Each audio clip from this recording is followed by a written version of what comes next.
Hello everyone, how are you all? I hope you all are fine. Welcome to Rama Learning Platform. So as you all know that कि हम seated science paper 2 की preparation कर रहे हैं। आज का हमारा टॉपिक है इलेक्ट्रिसिटी यानी कि विद्युत, जो कि मोस्ट इम्पॉर्टेंट टॉपिक है।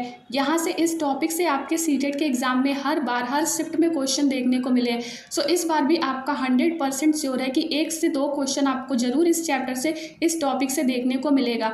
सो चलिए क्लास को स्टार्ट करते हैं। ये क्लास देखने के बाद आपको सीटेट के लिए कुछ और अलग से पढ़ने की इलेक्ट्रिसिटी के बारे में ज़रूरत नहीं पड़ेगी, क्योंकि जितना हम इस टॉपिक के बारे में जो कुछ भी आपके प्रीवियस ईयर क्वेश्चन जो बने हैं उन्हीं के माध्यम से सारे टॉपिक को कवर करेंगे, जो कि आपके एनसीईआरटी के क्लास 6, 7 और 8 तीनों क्लास में ये चैप्टर दे रखा। तो इसको आज के क्लास में हम कवर करेंगे। इन प्रीवियस ईयर क्वेश्चंस के माध्यम से हम एनसीईआरटी के टॉपिक को भी समझेंगे। सो चलिए क्लास को स्टार्ट करते हैं। ये क्लास देखने के बाद आपको सीटेट के लिए अलग से कुछ इस चैप्टर में पढ़ने की ज़रूरत नहीं पड़ेगी, क्योंकि आपके सीटेट साइंस 21 दिसंबर 2021 में बना। क्वेश्चन है, wires connected to the two ends of an electric cell are immersed in the following liquids one after the other. In which of the following cases will the compass needle kept hereby show deflection? देखिए, अगर हम बात करें electric cell यानी कि विद्युत cell की, तो उससे पहले हम थोड़ा सा समझेंगे विद्युत के बारे में यानी इलेक्ट्रिसिटी के बारे में। तो देखिए, इलेक्ट्रिसिटी कुछ नहीं, आपका एक फ्लो ऑफ इलेक्ट्रॉन्स है अराउंड द सर्किट। ओके, एक फ्लो ऑफ इलेक्ट्रॉन है इलेक्ट्रिसिटी अराउंड द सर्किट। जो फ्लो ऑफ इलेक्ट्रॉन्स होता है यानी इलेक्ट्रॉन का फ्लो ही आपका इलेक्ट्रिसिटी कहलाता है। आपने देखा होगा एटम के अंदर इलेक्ट्रॉन होते हैं, प्रोटॉन होते हैं, न्यूट्रॉन होते हैं, राइट। तो उसमें से जो इलेक्ट्रॉन है ना, उसी का फ्लो एक डायरेक्शन में जब होता है उसी को हम कहते हैं इलेक्ट्रिसिटी। यानी कि विद्युत जो है वो एक दिशा में विद्युत आवेश यानी कि इलेक्ट्रॉनों की उपस्थिति और प्रवाह है, जो कि आपका एक प्रकार का एनर्जी है यानी कि ऊर्जा है। ऊर्जा का एक रूप है जिसका प्रयोग हम लोग बिजली मशीनों में यानी कि एक फॉर्म ऑफ एनर्जी है जिसका यूज हम पावर मशीन्स में करते हैं और विद्युत उपकरणों के लिए करते हैं, मीन्स की इलेक्ट्रिकल इक्विपमेंट के लिए करते हैं, राइट। तो इलेक्ट्रिसिटी आपका कुछ नहीं है, एक फ्लो ऑफ इलेक्ट्रॉन से अराउंड द सर्किट। ओके, अब बात करें इलेक्ट्रिक सेल यानी विद्युत सेल की। तो बात करें इलेक्ट्रिक सेल की, तो इलेक्ट्रिक सेल जो होता है यानी कि विद्युत सेल, आपने देखा होगा कि विद्युत सेल की जो एक और होती है धातु की टोपी यानी कि मेटल कैप होती है। अगर आपने सेल देखा होगा तो आपने देखा होगा कि एक और आपको मेटल कैप देखने को मिलेगा एक साइड में, ओके, और जो कि बीच में कार्बन रॉड से जुड़ी होती है, तथा दूसरी ओर आपको देखने को मिलेगा मेटल डिस्क। ओके, यानी कि मेटल की जो धातु की जो डिस्क होती है वो देखने को मिलेगा दूसरी साइड। तो यहाँ पे आपको ये ध्यान रखना है कि जो विद्युत सेल यानी कि इलेक्ट्रिक सेल होता है उसमें जो ये मेटल की कैप होती है ना, वो आपकी पॉजिटिव टर्मिनल कहलाती है यानी कि धनात्मक टर्मिनल कहलाती है, धनात्मक सिरा कहलाती है। और जो धातु की डिस्क यानी कि मेटल डिस्क होती है ये आपका ऋणात्मक सिरा यानी कि निगेटिव टर्मिनल कहलाती है। ओके, ये चीज़ आप लोगों को ध्यान रखना। और जो सेल होता है उसकी जो ऊपरी लेयर होती है वो जिंक मेटल की बनी होती है। उसमें आपको देखने को मिलेगा अमोनियम क्लोराइड का पेस्ट और मैग्नीज ऑक्साइड की एक परत होती है, जो कि जो उसमें जस्ता कंटेनर लगा होता है उसको ये जो कार्बन रॉड यहाँ पे लगा के मेटल कैप के पास लगी होती है उसको अलग करता है। ओके, तो हम अगर मेन बात करें विद्युत सेल की यानी कि इलेक्ट्रिक सेल, जो भी उसके अंदर केमिकल स्टोर्ड होता है, इलेक्ट्रिक सेल के अंदर जो भी केमिकल स्टोर्ड होता है उन्हीं से वो इलेक्ट्रिसिटी प्रोड्यूस करता है। और जब वो केमिकल्स इलेक्ट्रिक सेल के अंदर की जो केमिकल्स होते हैं वो जब पूरी तरह से यूज्ड हो जाते हैं यानी कि यूज्ड अप हो जाते हैं, तो इलेक्ट्रिक सेल जो होता है, जो हमारा विद्युत सेल होता है, ये प्रोड्यूस करना इलेक्ट्रिसिटी बंद कर देता है। ओके, सो विद्युत सेल में संचित जो रासायनिक पदार्थ होते हैं उनसे सेल विद्युत उत्पन्न करता है।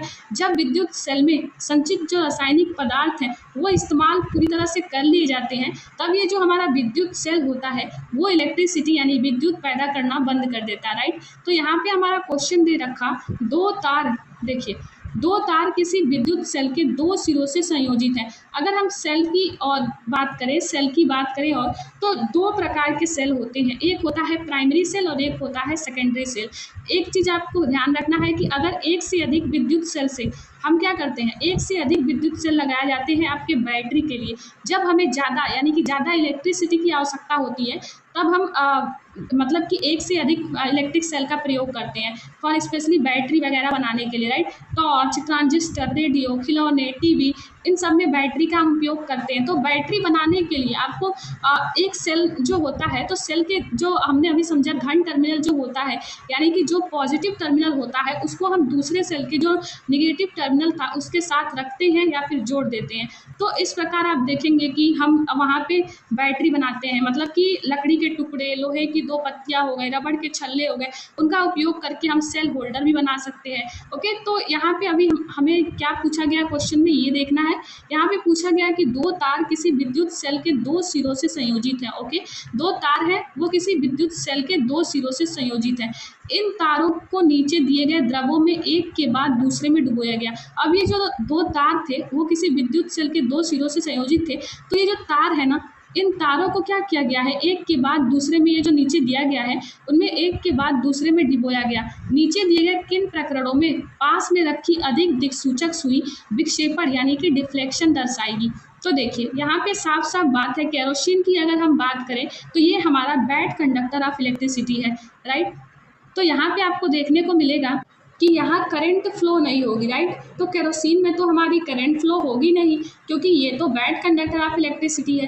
बात करें सेकंड ऑप्शन डिस्टिल्ड वाटर की, तो ये भी आपका बैड कंडक्टर ऑफ इलेक्ट्रिसिटी है, तो यहाँ भी करंट फ्लो नहीं होगी, राइट। बात करें थर्ड ऑप्शन यानी सॉल्ट सोल्यूशन का, तो यहाँ तो आपका करंट फ्लो होगा क्योंकि ये गुड कंडक्टर ऑफ इलेक्ट्रिसिटी है, राइट। बात करें शुगर सोल्यूशन का, तो ये भी आपका बैड कंडक्टर ऑफ इलेक्ट्रिसिटी है। Kerosene, distilled water and sugar solution, ये आपका बैड कंडक्टर ऑफ इलेक्ट्रिसिटी है, यहाँ करंट फ्लो नहीं करेगा। और डिफ्लेक्शन की बात करी गई है यहाँ, तो डिफ्लेक्शन तभी होगा जब वहाँ करंट फ्लो कर रहा होगा। ओके, सो हमारा केवल और केवल तीसरा ऑप्शन सही हो जाएगा। ओके, तीसरा ऑप्शन यहाँ पे सॉल्ट सोल्यूशन सही हो जाएगा, क्योंकि kerosene, distilled water and sugar solution हमारा बैड कंडक्टर ऑफ इलेक्ट्रिसिटी है, यहाँ इलेक्ट्रिसिटी फ्लो नहीं होगी, करंट फ्लो नहीं करेगा। करंट जब फ्लो नहीं कर रहा होगा तो डिफ्लेक्शन कैसे होगी, राइट। ये चीज़ आप लोगों को ध्यान रखना है। तो चलिए ऑप्शन चेक करते हैं। देखिए ऑप्शन में दे रखा, पहले ऑप्शन में दे रखा 1 वनली, ये हमारा गलत हो जाएगा। हमारा ऑप्शन नंबर बी सही हो जाएगा 3 वनली, क्योंकि हमने देखा कि जो केरोसिन है, distilled water and sugar solution है, वो हमारा bad conductor of electricity. Next question देखेंगे जो कि आपके सीटेड साइंस दिसंबर 2019 में बना क्वेश्चन है, which of the following can be used to complete an electric circuit if one runs out of the connecting wire. यदि संयोजक तार नहीं है तो विद्युत परिपथ को पूरा करने के लिए निम्न में से किसका प्रयोग किया जा सकता है। अगर हम विद्युत परिपथ यानी इलेक्ट्रिक सर्किट के बारे में बात करें तो अभी अभी हमने समझा विद्युत सेल यानी कि इलेक्ट्रिक सेल के बारे में, तो उनके दो टर्मिनल होते हैं, पॉजिटिव और निगेटिव टर्मिनल। तो उनके बीच जो विद्युत प्रवाह यानी कि जो इलेक्ट्रिक करंट होता है ना, विद्युत धारा जो होती है, उनके संपूर्ण पथ को दर्शाता है आपका विद्युत परिपथ यानी इलेक्ट्रिक सर्किट, राइट। तो अगर हम इलेक्ट्रिक करंट की दिशा यानी कि डायरेक्शन की बात करें तो इलेक्ट्रिक सेल जो होता है, हमने जो बात करी कि सेल के दो टर्मिनल होते हैं, तो इलेक्ट्रिक सेल के पॉजिटिव टर्मिनल से निगेटिव टर्मिनल की ओर हमारे इलेक्ट्रिक करंट की दिशा होती है। ये चीज़ आप लोगों को ध्यान रखना है। इलेक्ट्रिक करंट की जो दिशा होती है ना, इलेक्ट्रिक करंट की, ओके, इलेक्ट्रिक करंट की जो दिशा होती है वो हमेशा पॉजिटिव से, ओके, एक सेकेंड, पॉजिटिव से निगेटिव की ओर होती है। ओके, बट जो इलेक्ट्रॉन का प्रवाह होता है, इलेक्ट्रॉन का फ्लो होता है वो निगेटिव से, राइट। इलेक्ट्रॉन का जो फ्लो होता है वो निगेटिव से पॉजिटिव टर्मिनल की ओर होता है। तो इलेक्ट्रिक करंट जो होता है वो फ्लो ऑफ इलेक्ट्रिक चार्ज है, यानी कि जो विद्युत आवेशों का प्रवाह है यानी इलेक्ट्रॉन का प्रवाह है। तो विद्युत धारा का प्रवाह जो होता है यानी जो फ्लो होता है वो एक ही दिशा में होती है। ये चीज़ आप लोगों को ध्यान रखना है। अगर हम फिगर से समझें, ये हो गया हमारा सेल, ओके, ये हो गया हमारा सेल, और इसमें ऐसे मान लीजिए फॉर एग्जांपल ऐसे इसमें तार लपेटा हुआ है, ओके, और यहाँ से ऐसे तार गया है, यहाँ से ऐसे तार गया है, यहाँ है आपका बल्ब, ओके। अब इसमें अगर हम धारा की दिशा की बात करें तो इधर से इसका धारा ऐसे होगा, ओके, ऐसे धारा की दिशा होगी, फिर इधर से ऐसे, ओके, इधर से ऐसे। ये चीज़ आप लोगों को ध्यान रखना है। तो इलेक्ट्रिक करंट का जो फ्लो होता है इलेक्ट्रिक चार्ज में, यानी विद्युत आवेशों का प्रवाह जो होता है वो इलेक्ट्रिक चार्ज यानी कि इलेक्ट्रॉन होता है, विद्युत धारा का प्रवाह जो होता है यानी फ्लो जो होता है वो एक ही दिशा में होता है। तो अगर हम बात करें इलेक्ट्रिक करंट की दिशा यानी डायरेक्शन की, तो इलेक्ट्रिक सेल के यानी कि ये जो सेल हमने लिया तो इलेक्ट्रिक सेल के पॉजिटिव टर्मिनल से निगेटिव टर्मिनल की ओर होती है, पॉजिटिव टर्मिनल से निगेटिव टर्मिनल की ओर होती है, जबकि इलेक्ट्रॉन का प्रवाह अगर हम देखें तो निगेटिव टर्मिनल से पॉजिटिव टर्मिनल की ओर होती है। ये चीज़ आप लोगों को ध्यान रखना है। और अगर हम बल्ब की बात करें तो जो बल्ब होता है तो आप देखेंगे कि बल्ब केवल तभी दीप्त होता है यानी कि बल्ब केवल तभी जलता है, दीप्त होता है, ग्लो करता है जब परिपथ में यानी सर्किट में विद्युत धारा प्रवाहित होती है। आपने देखा होगा कि जब बल्ब जो है वो तभी ग्लो करता है जब करंट फ्लो कर रहा होता है सर्किट में। ओके, ये चीज़ आप लोगों को पता है। तो प्रकाश जो उत्सर्जित होते हैं बल्ब में वो कौन उत्सर्जित करता है, तो बल्ब के अंदर जो पतले तार होते हैं उनको हम बल्ब का तंतु कहते हैं, राइट, यानी कि फिलामेंट कहते हैं। तो ये जो तंतु होते हैं वो दो मोटे तारों के बीच लगे होते हैं, आपने बल्ब के अंदर देखा होगा। तो जो मोटे तार होते हैं ना वो तंतु को यानी फिलामेंट को आधार प्रदान करते हैं। ओके, ये चीज़ आप लोगों को ध्यान रखना है कि जो थिन वायर होता है, जो कि बल्ब में थिन वायर होता है, ओके, थिन वायर होता है, ये चीज़ आप लोगों को ध्यान रखना है, जो कि लाइट देता है बल्ब को उसको हम कहते हैं बल्ब का फिलामेंट, जो थिन वायर होता है उसको। तो जो फिलामेंट होता है वो फिक्स्ड होता है दो थिकर वायर के बीच, थिकर, दो थिकर वायर के बीच जो फिलामेंट होता है वो फिक्स्ड होता है, राइट, जो कि सपोर्ट प्रोवाइड करता है। ओके, तो जो मोटा तार होता है यानी कि जो थिकर जो दो वायर लगे हैं, जो ये तंतु जो दो मोटे तारों के बीच लगा होता है, तो ये जो मोटे तार होते हैं तंतु को यानी फिलामेंट को आधार प्रदान करते हैं। तो एक मोटा तार जो होता है वो बल्ब की सतह पर यानी मेटल के ढांचे से जुड़ा होता है, एक मोटा तार आपने देखा होगा, और जो दूसरा तार होता है वो आधार केंद्र पर मेटल की नोक से जुड़ा होता है।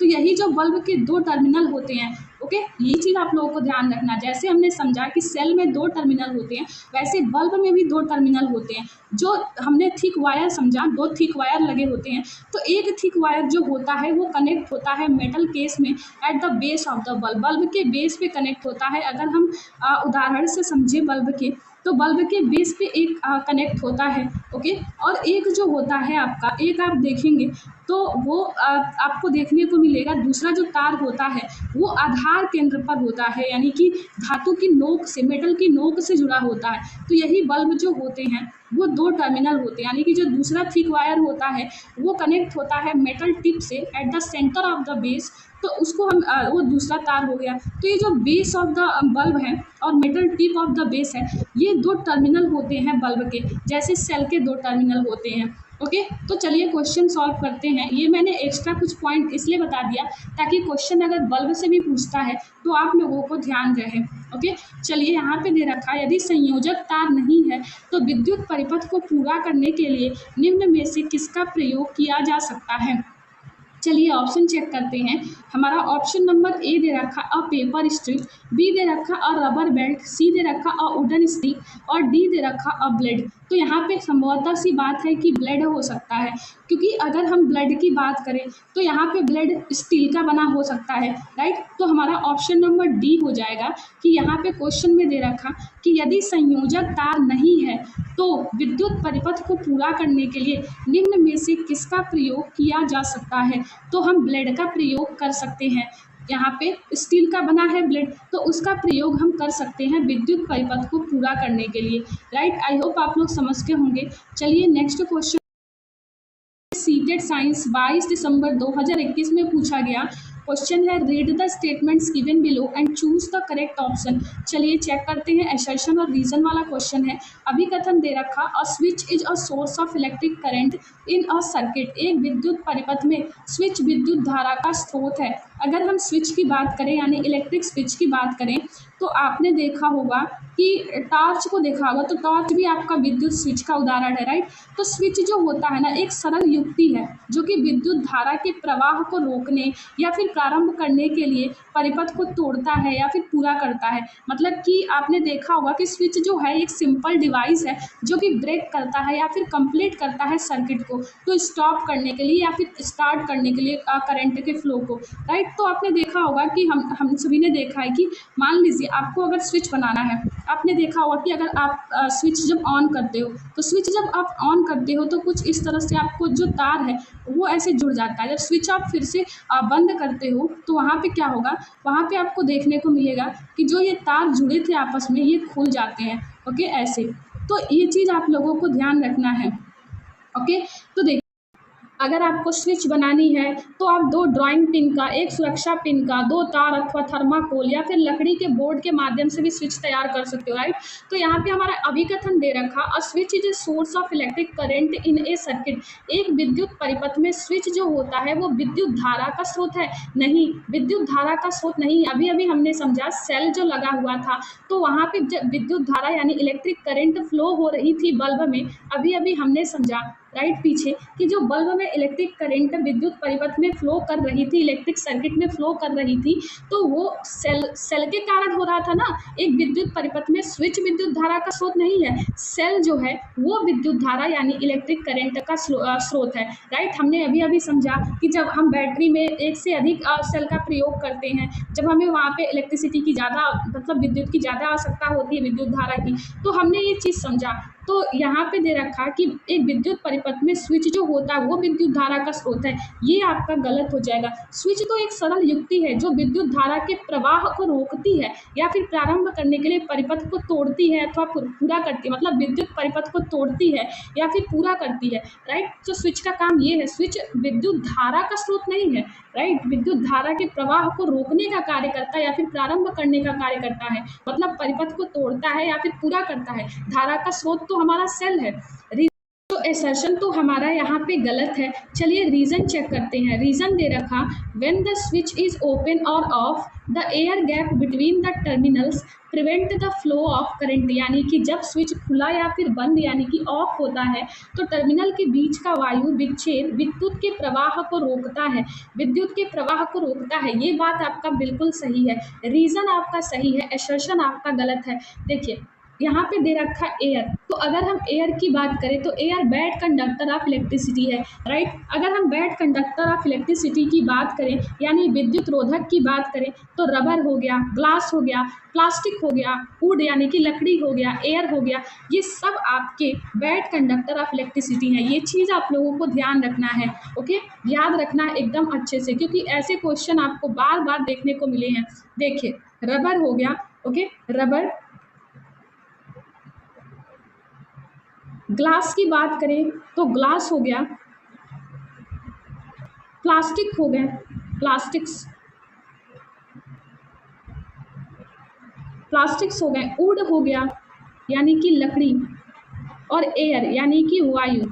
तो ये आपके विद्युत रोधक यानी कि बैड कंडक्टर ऑफ इलेक्ट्रिसिटी हैं। विद्युत रोधक क्या होता है, देखिए जिन पदार्थों से होकर विद्युत धारा प्रवाहित हो सकती है वो विद्युत चालक होते हैं यानी कि गुड कंडक्टर ऑफ इलेक्ट्रिसिटी होते हैं, और जिनसे आपका विद्युत धारा प्रवाहित नहीं हो सकती है जिन पदार्थों से होकर, वो होता है विद्युत रोधक यानी कि bad conductor of electricity. Okay, तो बैड कंडक्टर ऑफ इलेक्ट्रिसिटी है हमारा एयर। अगर हम गुड कंडक्टर की बात करें तो उसमें आपका मानव शरीर जो है वो भी विद्युत का अच्छा चालक होता है, यानी कि ह्यूमन बॉडी भी विद्युत का अच्छा चालक होता है।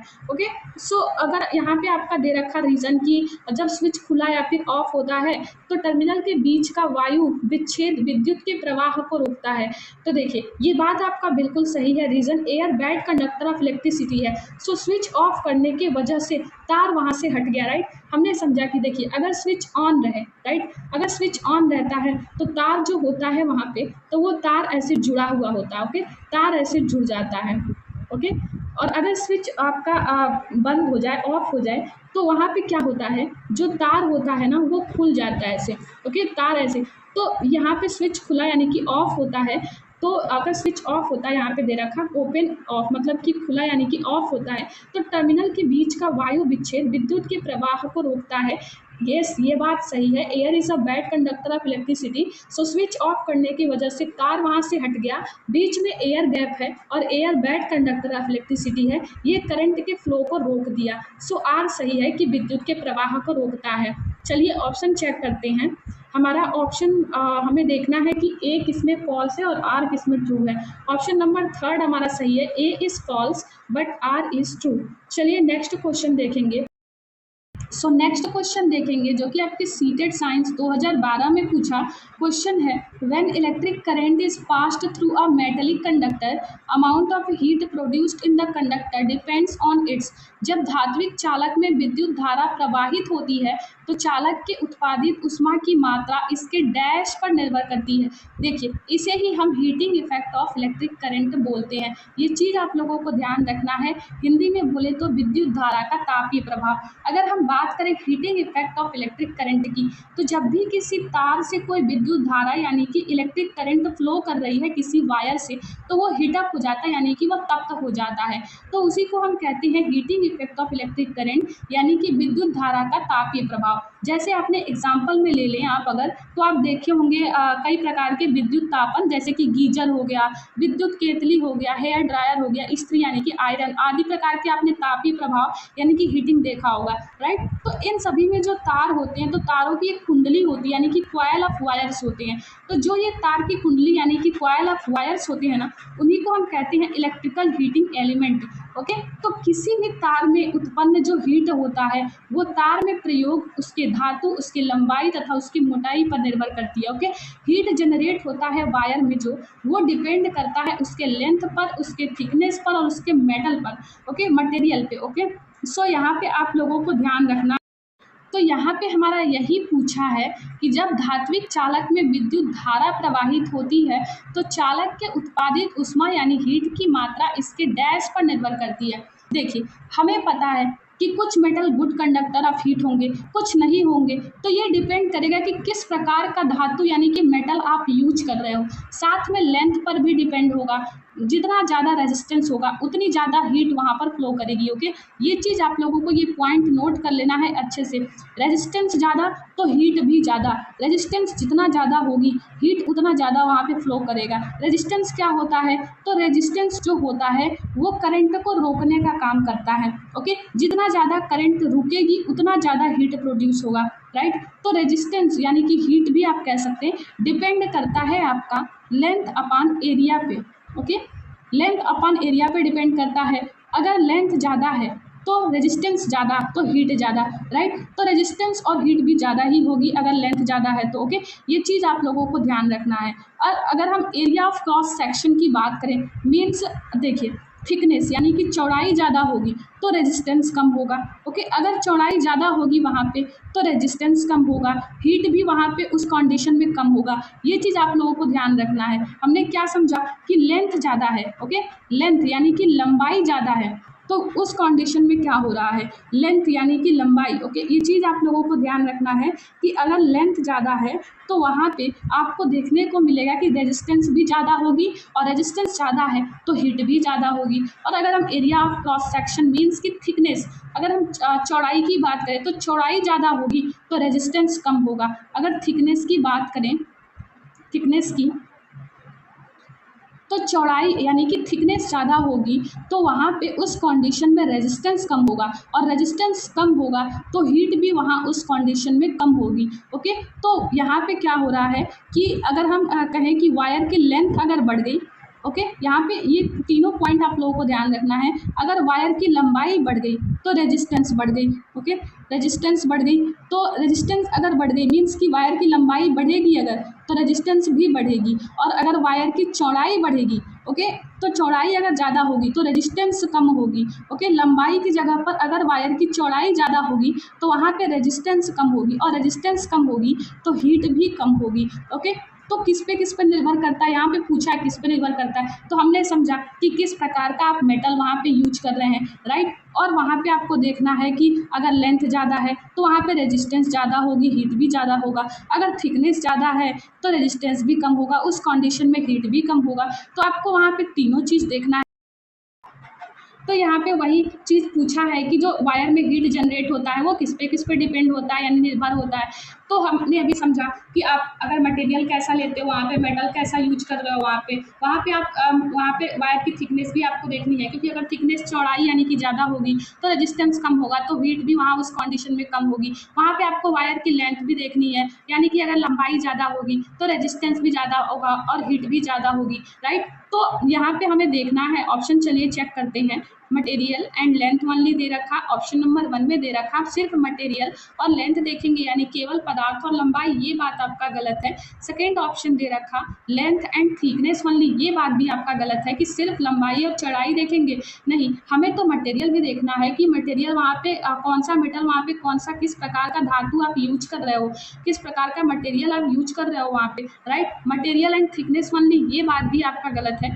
फोर्थ ऑप्शन आपका सही हो जाएगा मटेरियल लेंथ एंड थिकनेस, यानी किस प्रकार का वहाँ पे मेटल यानी धातु या फिर मटेरियल आप वहाँ पे यूज कर रहे हो, किस प्रकार का वहाँ पे वायर की लंबाई है, लंबाई वायर की मोटाई कितनी है, अगर लंबाई ज़्यादा है तो उस कंडीशन में रेजिस्टेंस भी ज़्यादा होगी और हीट भी वहाँ ज़्यादा देखने को मिलेगा। अगर थिकनेस यानी कि चौड़ाई यानी कि मोटाई ज़्यादा है तो उस कंडीशन में आपको देखने को मिलेगा कि वहाँ पे आपको ये चीज़ देखने को मिलेगा कि रेजिस्टेंस भी कम होगा, हीट भी वहाँ उस कंडीशन में कम ही होगी। तो वायर की अगर लेंथ बढ़ गई तो रेजिस्टेंस बढ़ गई, राइट, तो रेजिस्टेंस बढ़ गई तो हीट भी बढ़ेगी। वायर की अगर थिकनेस बढ़ गई तो रेजिस्टेंस कम हो गई, तो उस कंडीशन में आपको हीट भी कम देखने को मिलेगी। तो हम इन तीनों चीज़ों को देखेंगे, इन तीनों चीज़ों पर निर्भर करता है। ओके, तो चलिए आई होप आप लोग समझ के होंगे।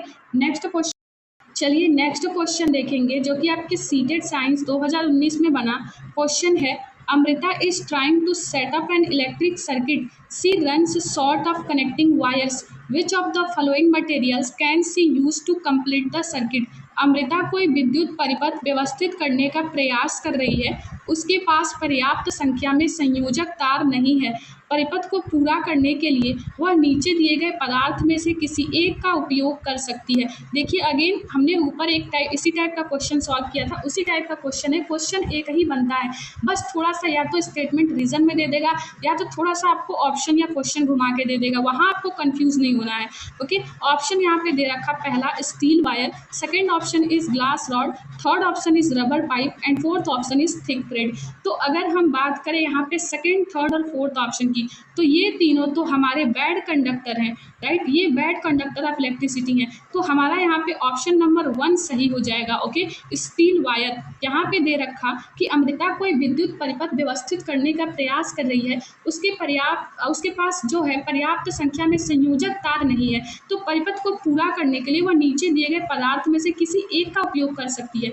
ऑफकोर्स वो स्टील वायर का प्रयोग कर सकती है। Okay, so first option is right answer. चलिए अगला क्वेश्चन देखेंगे जो कि आपके सीटेड साइंस 2018 में पूछा गया क्वेश्चन है, which of the following statement is not correct, यानी कि निम्नलिखित में से कौन सा कथन सही नहीं है। चलिए चेक करते हैं।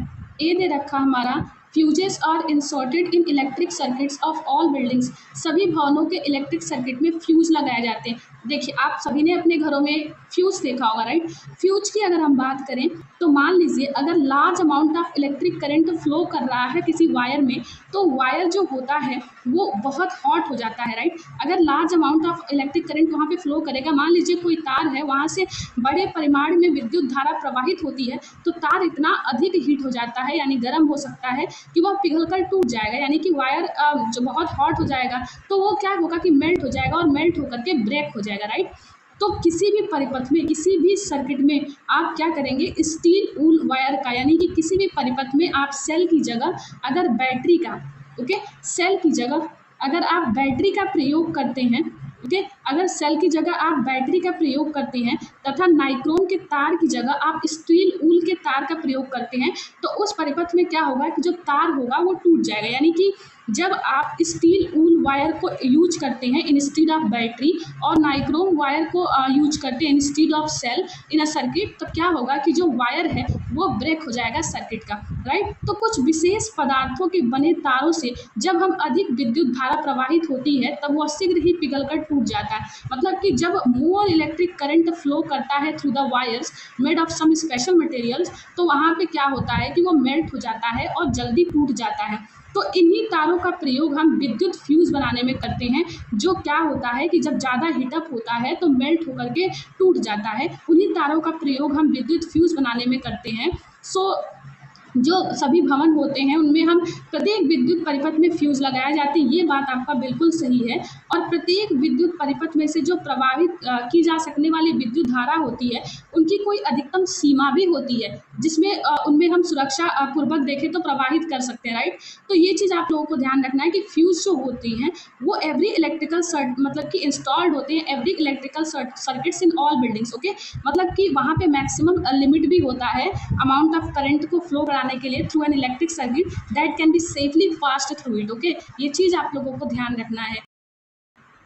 तो मान लीजिए फॉर उदाहरण अगर हम समझें तो किसी दुर्घटनावश जो विद्युत धारा है उसका मान अगर अपनी सुरक्षा सीमा से अधिक हो जाता है तो जो तार है वो ओवरहीट यानी कि अतिरिक्त हो सकता है और इससे आग लग सकती है। मतलब कि बाय एन एक्सीडेंट जो वैल्यू ऑफ इलेक्ट्रिक करंट है वो अगर एक्सीड हो गया अपने सेफली लिमिट से तो क्या होगा कि वायर ओवरहीट हो जाएगा और फायर कॉज कर देगा। इसलिए हम परिपथ में उचित फ्यूज लगाते हैं, यानी कि अगर हम बात करें फ्यूज की तो अगर फ्यूज उचित लगा है तो वो पिघल जाएगा जिससे परिपथ टूट जाएगा, यानी कि सर्किट अगर फिट है प्रॉपर फ्यूज से तो क्या होगा कि मेल्ट हो जाएगा और मेल्ट होकर के सर्किट को ब्रेक कर देगा। इसलिए फ्यूज सुरक्षा युक्ति कहा जाता है, यानी कि जो विद्युत परिपथ की क्षति तथा संभावित आग के प्रति सुरक्षा प्रदान करता है हमें फ्यूज, राइट। तो फ्यूज को हम कहते हैं सेफ्टी डिवाइस जो प्रोवाइड करता है protection against damage to the electrical circuit और पॉसिबल फायर, राइट। तो इसलिए हम घरों में फ्यूज लगाते हैं। तो फ्यूज तो बहुत इंपॉर्टेंट है, राइट। ये चीज़ आप लोगों को ये सारे पॉइंट ध्यान रखने हैं। तो ए तो हमारा सही है कि fuses are inserted in electric circuits of all buildings. अब बी की बात करते हैं। बी दे रखा there is a maximum limit on the current which can safely flow through the electric circuits. Current के प्रवाह की अधिकतम सीमा होती है जो विद्युत परिपथों से सुरक्षित रूप से प्रवाहित हो सकती है। अभी अभी हमने चर्चा किया कि हम सभी भवनों में प्रत्येक विद्युत परिपथ में फ्यूज लगाते हैं। प्रत्येक विद्युत परिपथ में से जो प्रवाहित की जा सकने वाली विद्युत धारा होती है उसकी कोई अधिकतम सीमा होती है जिससे उसमें से सुरक्षा पूर्वक हम प्रवाहित कर सके, यानी प्रवाहित किया जा सके। अब अभी अभी हमने चर्चा किया कि मैक्सिमम लिमिट होता है अमाउंट ऑफ करंट को फ्लो कराने का थ्रू एन इलेक्ट्रिक सर्किट जिससे कि वो सेफली पास हो सके थ्रू इट, राइट। तो बी भी हमारा सही है। ऑप्शन नंबर सी की बात करें, there is a minimum limit on the current which can safely flow in the electric circuits. विद्युत पर सुरक्षित रूप से प्रवाहित होने वाली धारा की न्यूनतम सीमा होती है। ये बात आपका बिल्कुल गलत है। देखिए मैक्सिमम लिमिट होती है, मिनिमम लिमिट नहीं होती, ओके।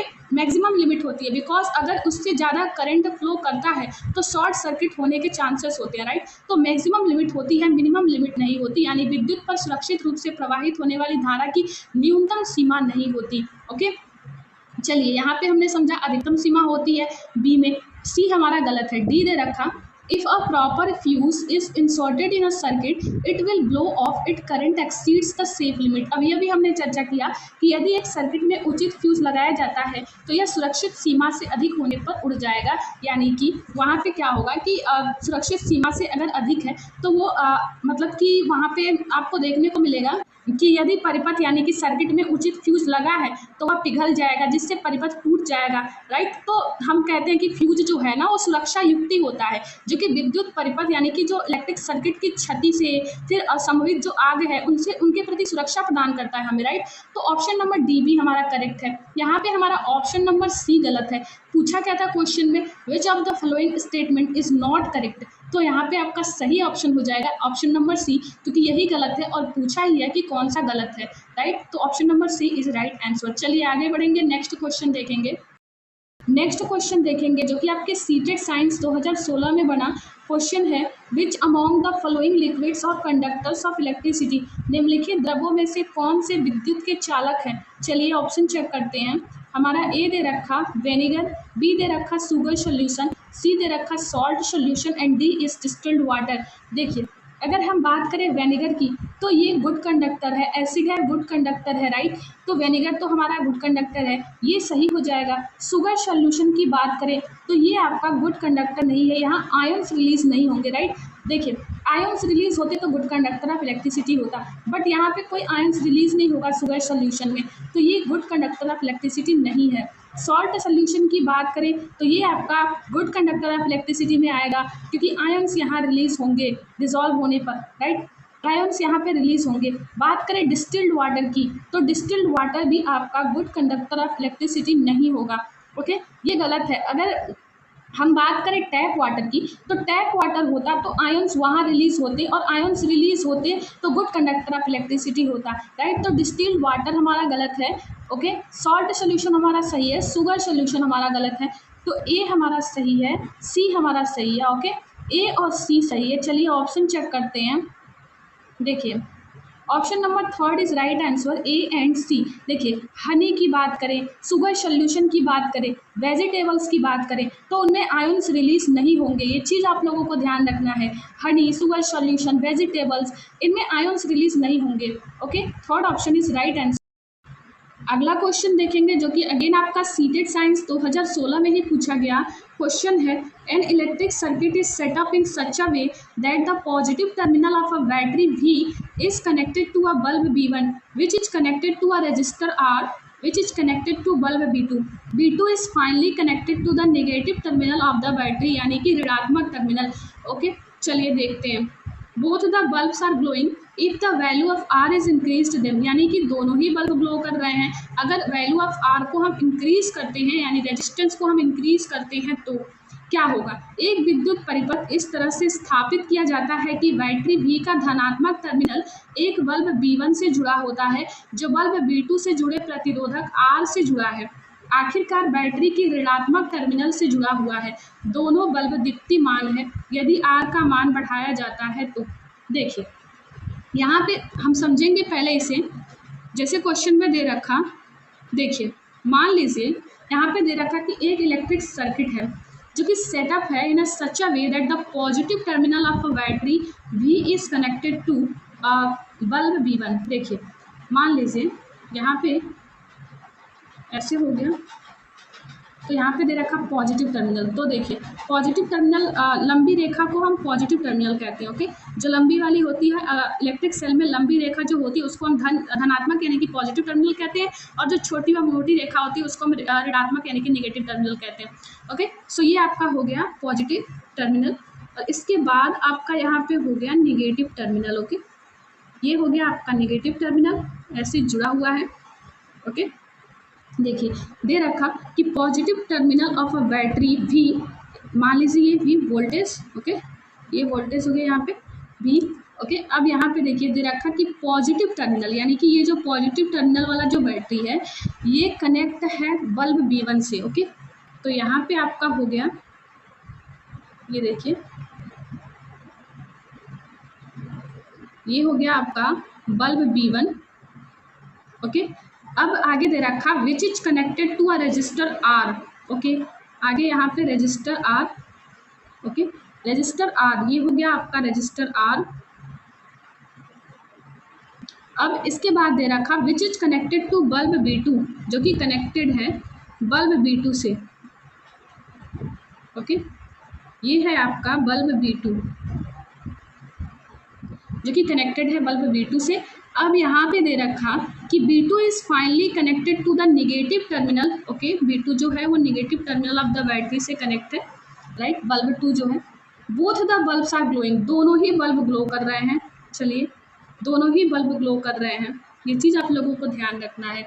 अब आगे दे रखा कि if the value of R is increase them, अगर हम यहाँ पे रेजिस्टेंस को बढ़ा देंगे तो क्या होगा। तो देखिए जब रेजिस्टेंस बढ़ा देंगे, रेजिस्टेंस क्या होता है, रेजिस्टेंस यानी कि प्रतिरोधक जिसको हम कहते हैं, जो रोकने का काम करता है करंट को, राइट।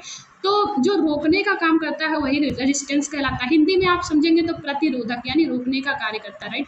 तो देखिए जब रेजिस्टेंस आप बढ़ा देंगे तो करंट जो वहाँ पर जा रहा है वो धीमा होगा, राइट। अगर आप रेजिस्टेंस बढ़ाएंगे तो करंट जो वहाँ पे जा रहा है वो धीमा होगा, और करंट धीमा होने के कारण जो दोनों बल्ब हैं वो यहाँ डिम हो जाएंगे, ओके। ये चीज़ आप लोगों को ध्यान रखना है कि जो दोनों यहाँ पे बल्ब हैं वो डिम हो जाएंगे, ओके। बिकॉज क्योंकि आर जो है, रेजिस्टेंस जो है वो करंट को रोकने का काम कर रहा है, और वोल्टेज जो है वो करंट को तेज़ी से बढ़ाने का यानी कि करंट को तेज़ी से सप्लाई करने का कार्य करता है। बट यहाँ पे रेजिस्टेंस बढ़ा दिया गया तो करंट को सप्लाई जो तेज़ी से, करंट की जो सप्लाई हो रही है तेज़ी से, वो यहाँ पे धीमा हो जाएगा। इस कारण ये जो दोनों बल्ब हैं ये डिम हो जाएंगे, ओके। वोल्टेज क्या करता है, वोल्टेज करंट की तेज़ी से सप्लाई का कार्य करता है, लेकिन यहाँ पे हमारा पूछा है कि रेजिस्टेंस बढ़ा दिया जाए तो अगर रेजिस्टेंस बढ़ा दिया गया तो करंट की सप्लाई जो है तेजी से हो रही थी, वोल्टेज क्या करता है, करंट को तेजी से सप्लाई करने का कार्य करता है। तो रेजिस्टेंस को अगर हमने बढ़ा दिया तो करंट की सप्लाई जो तेजी से हो रही थी वो यहाँ धीमा हो जाएगा और इस कारण जो दोनों बल्ब हैं ये डिम हो जाएंगे। ये चीज़ आप लोगों को ध्यान रखना है। चलिए ऑप्शन चेक करते हैं। ए दे रखा हमारा option, both B1 and B2 will become dimmer. ये बात आपका बिल्कुल सही है कि बोथ B1 और B2 यानी कि दोनों ही बल्ब डिम हो जाएंगे। ऑप्शन नंबर ए ही हमारा यहाँ पे करेक्ट हो जाएगा। चलिए नेक्स्ट क्वेश्चन देखेंगे। चलिए अगला क्वेश्चन देखेंगे जो कि आपके सीटेड साइंस 2018 में दिसंबर में पूछा गया क्वेश्चन है। Sarika took distilled water in a bottle and tried to find whether it conduct electricity और not, what is she likely to find. Sarika ने आंसू जल एक बोतल में लिया और पता लगाने की कोशिश की कि वह विद्युत का सुचालक है या नहीं, उसे क्या प्राप्त होने की संभावना है। चलिए ऑप्शन चेक करते हैं। हमने डिस्टिल्ड वाटर के बारे में बात कर रखा था, राइट। तो यहाँ पे दे रखा option number A, it is a good conductor of electricity. Option number B, it is an insulator. Option number C is it is a poor conductor of electricity and D is none of the above. देखिए यहाँ पे आपका option number C correct हो जाएगा। बहुत ही easy question, हमने ऊपर भी डिस्कस करा था कि डिस्टिल्ड वाटर की जगह अगर टैप वाटर होता तो आयंस वहाँ रिलीज होते और आयंस रिलीज होते तो गुड कंडक्टर ऑफ इलेक्ट्रिसिटी होता, बट डिस्टिल्ड वाटर की बात हो रही है, इट मीन्स वो गुड कंडक्टर ऑफ इलेक्ट्रिसिटी नहीं है। ओके, तो यहाँ पे विद्युत का सुचालक है या नहीं, it is a poor conductor of electricity, right. चलिए नेक्स्ट क्वेश्चन देखेंगे। चलिए नेक्स्ट क्वेश्चन देखेंगे जो कि आपका सीटेड साइंस 2015 में पूछा गया क्वेश्चन है, which one of the following is not a conductor of electricity. Okay, A दे रखा वेनेगर, बी दे रखा lime juice, C salt water and D is distilled water. देखिए अगर हम बात करें वेनेगर की तो ये एसिड है, गुड कंडक्टर है, राइट।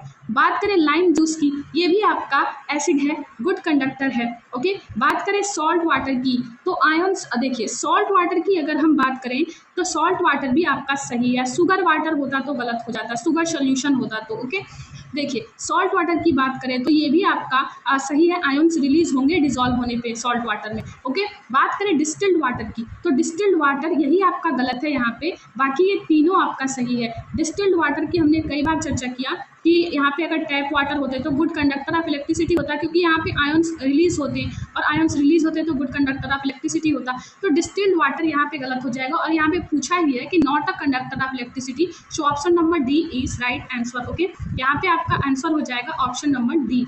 चलिए आगे बढ़ेंगे, अगला क्वेश्चन देखेंगे जो कि आपके सीटेड साइंस 23 दिसंबर 2021 में बना क्वेश्चन है। The table below list the melting point of a few metals and alloys, based on this table identify which material will be most suitable to be used in making the following electrical appliances।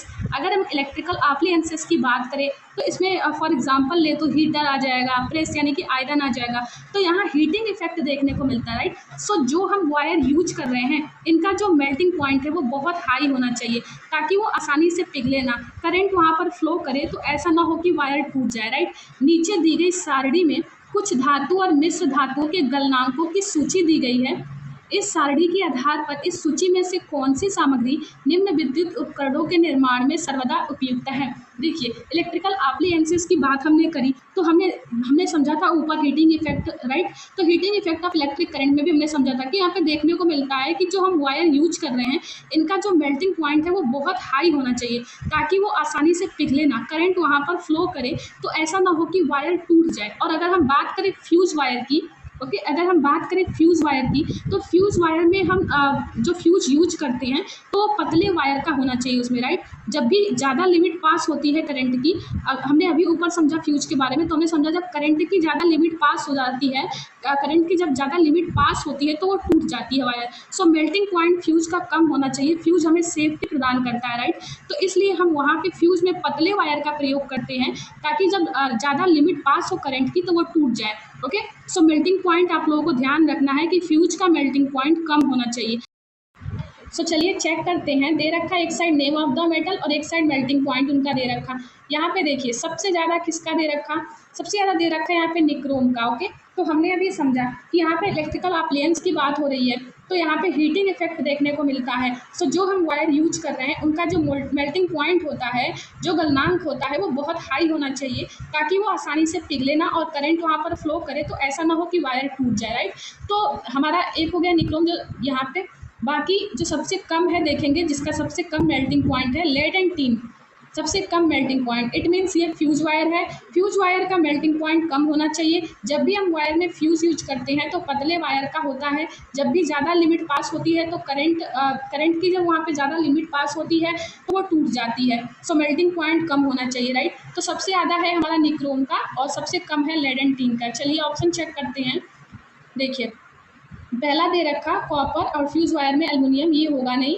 Second दे रखा room heater element nichrome और fuse wire lead and tin. Okay, second option आपका सही हो जाएगा यहाँ पे, room heater element nichrome. जब सबसे ज़्यादा इसका मेल्टिंग पॉइंट था, आप देख सकते हैं यहाँ पे, और सबसे कम मेल्टिंग पॉइंट था लेड एंड टीन, जो कि आपका यहाँ पे देखिए fuse wire lead and tin. Okay, ये चीज़ आप लोगों को ध्यान रखना है। Option number 2 is right answer. चलिए नेक्स्ट क्वेश्चन देखेंगे। चलिए अगला क्वेश्चन देखेंगे, जो कि आपके सीटेड साइंस 28 दिसंबर 2021 में बना क्वेश्चन है। When two neutral objects are rubbed against each other they could acquire, यानी कि जब दो न्यूट्रल ऑब्जेक्ट रब्ड करे गए एक दूसरे के अगेंस्ट तो वे एक्वायर किए। क्या एक्वायर किए, तो अभी हम समझेंगे। देखिए, यहाँ बात करी जा रही है इलेक्ट्रोस्टैटिक करंट की। हमने ऊपर समझा था इलेक्ट्रिसिटी के बारे में कि इलेक्ट्रिसिटी में क्या होता है, इलेक्ट्रॉन का फ्लो होता है, यानी एटम के अंदर होते हैं इलेक्ट्रॉन, प्रोटॉन और न्यूट्रॉन, राइट। तो क्या होता है वहाँ पे इलेक्ट्रॉन का फ्लो एक डायरेक्शन में होता है, वही आपका इलेक्ट्रिसिटी कहलाता है। बट इलेक्ट्रोस्टैटिक करंट में इलेक्ट्रॉन का फ्लो नहीं होता है, ये चीज़ आप लोगों को ध्यान रखना है। जो वायर होते हैं, वायर एटम के बने होते हैं, राइट, तो उसमें इलेक्ट्रॉन, प्रोटॉन और न्यूट्रॉन होते हैं, तो ये चार्जअप हो जाते हैं और एक तरफ आ जाते हैं, तो ये चार्जअप होना ही आपका इलेक्ट्रोस्टैटिक कहलाता है। तो फर्स्ट जो मेथड है चार्जअप होने का वो होता है फ्रिक्शन का मेथड। फ्रिक्शन, घर्षण वाला फ्रिक्शन नहीं, जो फिजिक्स वाला फ्रिक्शन है वो नहीं, क्योंकि फ्रिक्शन का मेथड होता है पहला मेथड चार्जअप करने का। सो इसमें क्या होता है, एक इलेक्ट्रॉन को गेन करता है, ओके, एक इलेक्ट्रॉन को गेन करता है और एक लूज करता है इलेक्ट्रॉन को, तो इसमें इक्वल अपोजिट चार्ज जो होते हैं वो एक दूसरे पर आ जाते हैं। ओके, ये चीज़ आप लोगों को ध्यान रखना है फ्रिक्शन के बारे में। तो ऑप्शन नंबर 1 ही हमारा सही हो जाएगा। Unlike charges of same magnitude, समान परिमाण के विजातीय आवेश, पहला ऑप्शन आपका करेक्ट है यहाँ पे। ओके, चलिए नेक्स्ट देखिए, सेकेंड ऑप्शन दे रखा like charges of same magnitude, समान परिमाण के सजातीय आवेश, ये गलत है। थर्ड ऑप्शन दे रखा unlike charges of different magnitudes, ये भी आपका गलत है। फोर्थ ऑप्शन दे रखा like charges of different magnitude, ये भी गलत है। हमने समझा कि फ्रिक्शन में क्या होता है, फ्रिक्शन जो है ये फर्स्ट मेथड है चार्जअप करने का। तो फ्रिक्शन में क्या होता है कि एक इलेक्ट्रॉन को गेन करता है और एक इलेक्ट्रॉन को लूज करता है, राइट। तो इसमें क्या होता है, इसमें इक्वल और अपोजिट चार्ज एक दूसरे पर आ जाते हैं। ओके, सो हमारा पहला ऑप्शन यहाँ पे सही हो जाएगा कि जब हम दो न्यूट्रल ऑब्जेक्ट को अगेंस्ट ईच अदर रब्ड करते हैं तो वो एक्वायर करते हैं unlike charges of same magnitude, यानी समान परिमाण के विजातीय आवेश। ओके, इक्वल अपोजिट चार्ज एक दूसरे पर आ जाते हैं। क्वेश्चन देखेंगे, जो कि आपके सीटेड साइंस 27 दिसंबर 2021 में बना क्वेश्चन है। Which of the following devices does not involve the principle of magnetic effect of electric current in its working, निम्न में से कौन सी युक्ति अपने कार्य में विद्युत धारा की चुंबकीय प्रभाव के सिद्धांत का प्रयोग नहीं करती। ऑप्शन दे रखा हमारा motor, generator, electric heater and electric bell. देखिए यहाँ पे आपका ऑप्शन हो जाएगा इलेक्ट्रिक हीटर। यहाँ पे पूछा है कि कौन सी युक्ति अपने कार्य में विद्युत धारा के चुंबकीय प्रभाव के सिद्धांत का प्रयोग नहीं करती, तो इलेक्ट्रिक हीटर हो जाएगा, क्योंकि हमने ऊपर समझा था कि जो हीटर है ये हीटिंग इफेक्ट पर कार्य करता है। जो इलेक्ट्रिक हीटर है, ओके, हीटिंग इफेक्ट पे कार्य करता है, ये ध्यान रखना है। मोटर, जनरेटर, इलेक्ट्रिक बेल, ये सब आपका magnetic effect of electric current में आ जाएगा। देखिए अगर हम बात करें magnetic effect of electric current की, तो इसमें क्या होता है कि जो वायर होता है ना, वो मैग्नेट के जैसे बिहेव करने लगता है जब इलेक्ट्रिक करंट फ्लो करता है उसमें, तो उसी को हम कहते हैं magnetic effect of electric current. Okay, आपके एनसीईआरटी में साफ साफ दे रखा कि जो हैंस, नेम आप लोगों को ध्यान रखना है, वैसे ये नेम पूछता नहीं है, Hans Christian, Hans Christian, okay, Hans Christian Oersted,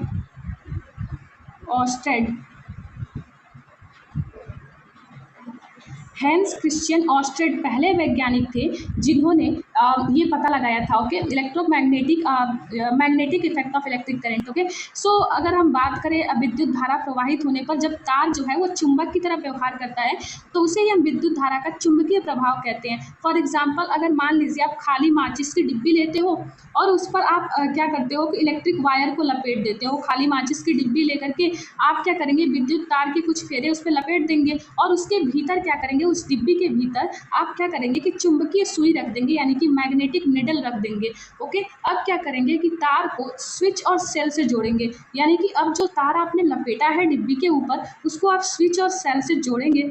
okay, तो उसके बाद क्या होगा, आप देखेंगे कि जब ऑफ स्थिति में आप सुई के पास एक छड़ चुंबक लाएंगे तो आप देखेंगे कि डिब्बी के अंदर की जो सुई है ना वो विक्षेपित होगी, यानी कि जो इनर निडल है वो डिफ्लेक्ट होगी, यानी कि डिफ्लेक्टेड होगी। अब आप क्या करेंगे, जो छड़ चुंबक है उसको हटा देंगे। ओके, अब छड़ चुंबक जब आप हटा देंगे और फिर से आप स्विच को ऑन करेंगे तो आप देखेंगे कि जो सुई है डिब्बे के अंदर की वो फिर से विक्षेपित हो जाएगी, यानी कि मतलब कि अगर विद्युत धारा प्रवाहित होती है तब भी सुई विक्षेपित होती है।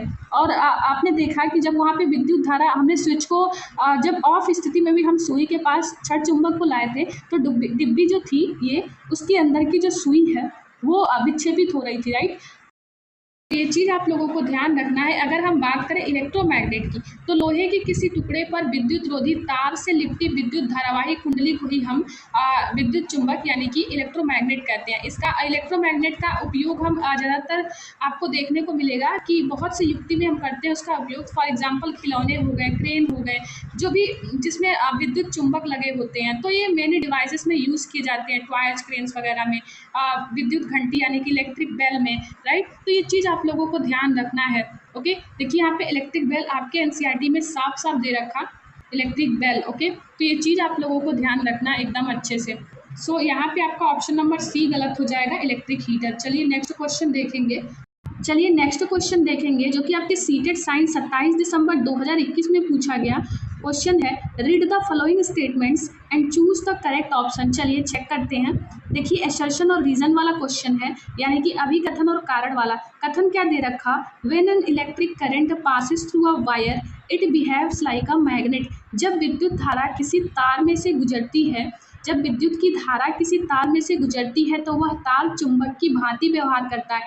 ये बात आपका बिल्कुल सही है। अभी अभी हमने ऊपर समझा कि जब इलेक्ट्रिक करंट पास होता है थ्रू अ वायर तो वो बिहेव करता है मैग्नेट की तरह। ये बात आपका सही है, इसी को हम कहते हैं magnetic effect of electric current.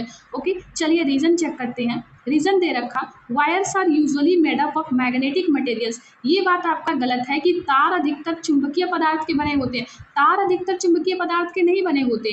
Current का ही प्रॉपर्टी होता है कि वो तार को यानी कि वायर को मैग्नेट की तरह बिहेव कराता है। ओके, ये ध्यान रखना है कि करंट की ही प्रॉपर्टी होती है कि वो वायर को मैग्नेट की तरह बिहेव कराता है, वायर मैग्नेट के नहीं बनते। ओके, सो रीजन हमारा गलत है और असर्शन हमारा सही है। चलिए ऑप्शन चेक करते हैं। देखिए यहाँ पे option number 3 is right, A is correct but R is not correct. I hope आप लोगों को समझ में आ गया हो। चलिए आगे बढ़ेंगे, नेक्स्ट क्वेश्चन देखेंगे। नेक्स्ट क्वेश्चन हमारा जो कि आपके सीटेट साइंस 30 दिसंबर 2021 में पूछा गया क्वेश्चन है, two uncharged objects P and Q are rubbed against each other, which of the following statement is true. Again आपका फ्रिक्शन वाला क्वेश्चन है कि दो अनचार्ज ऑब्जेक्ट हैं पी और क्यू जो कि रब्ड करे गए against each other, which of the following statement is true.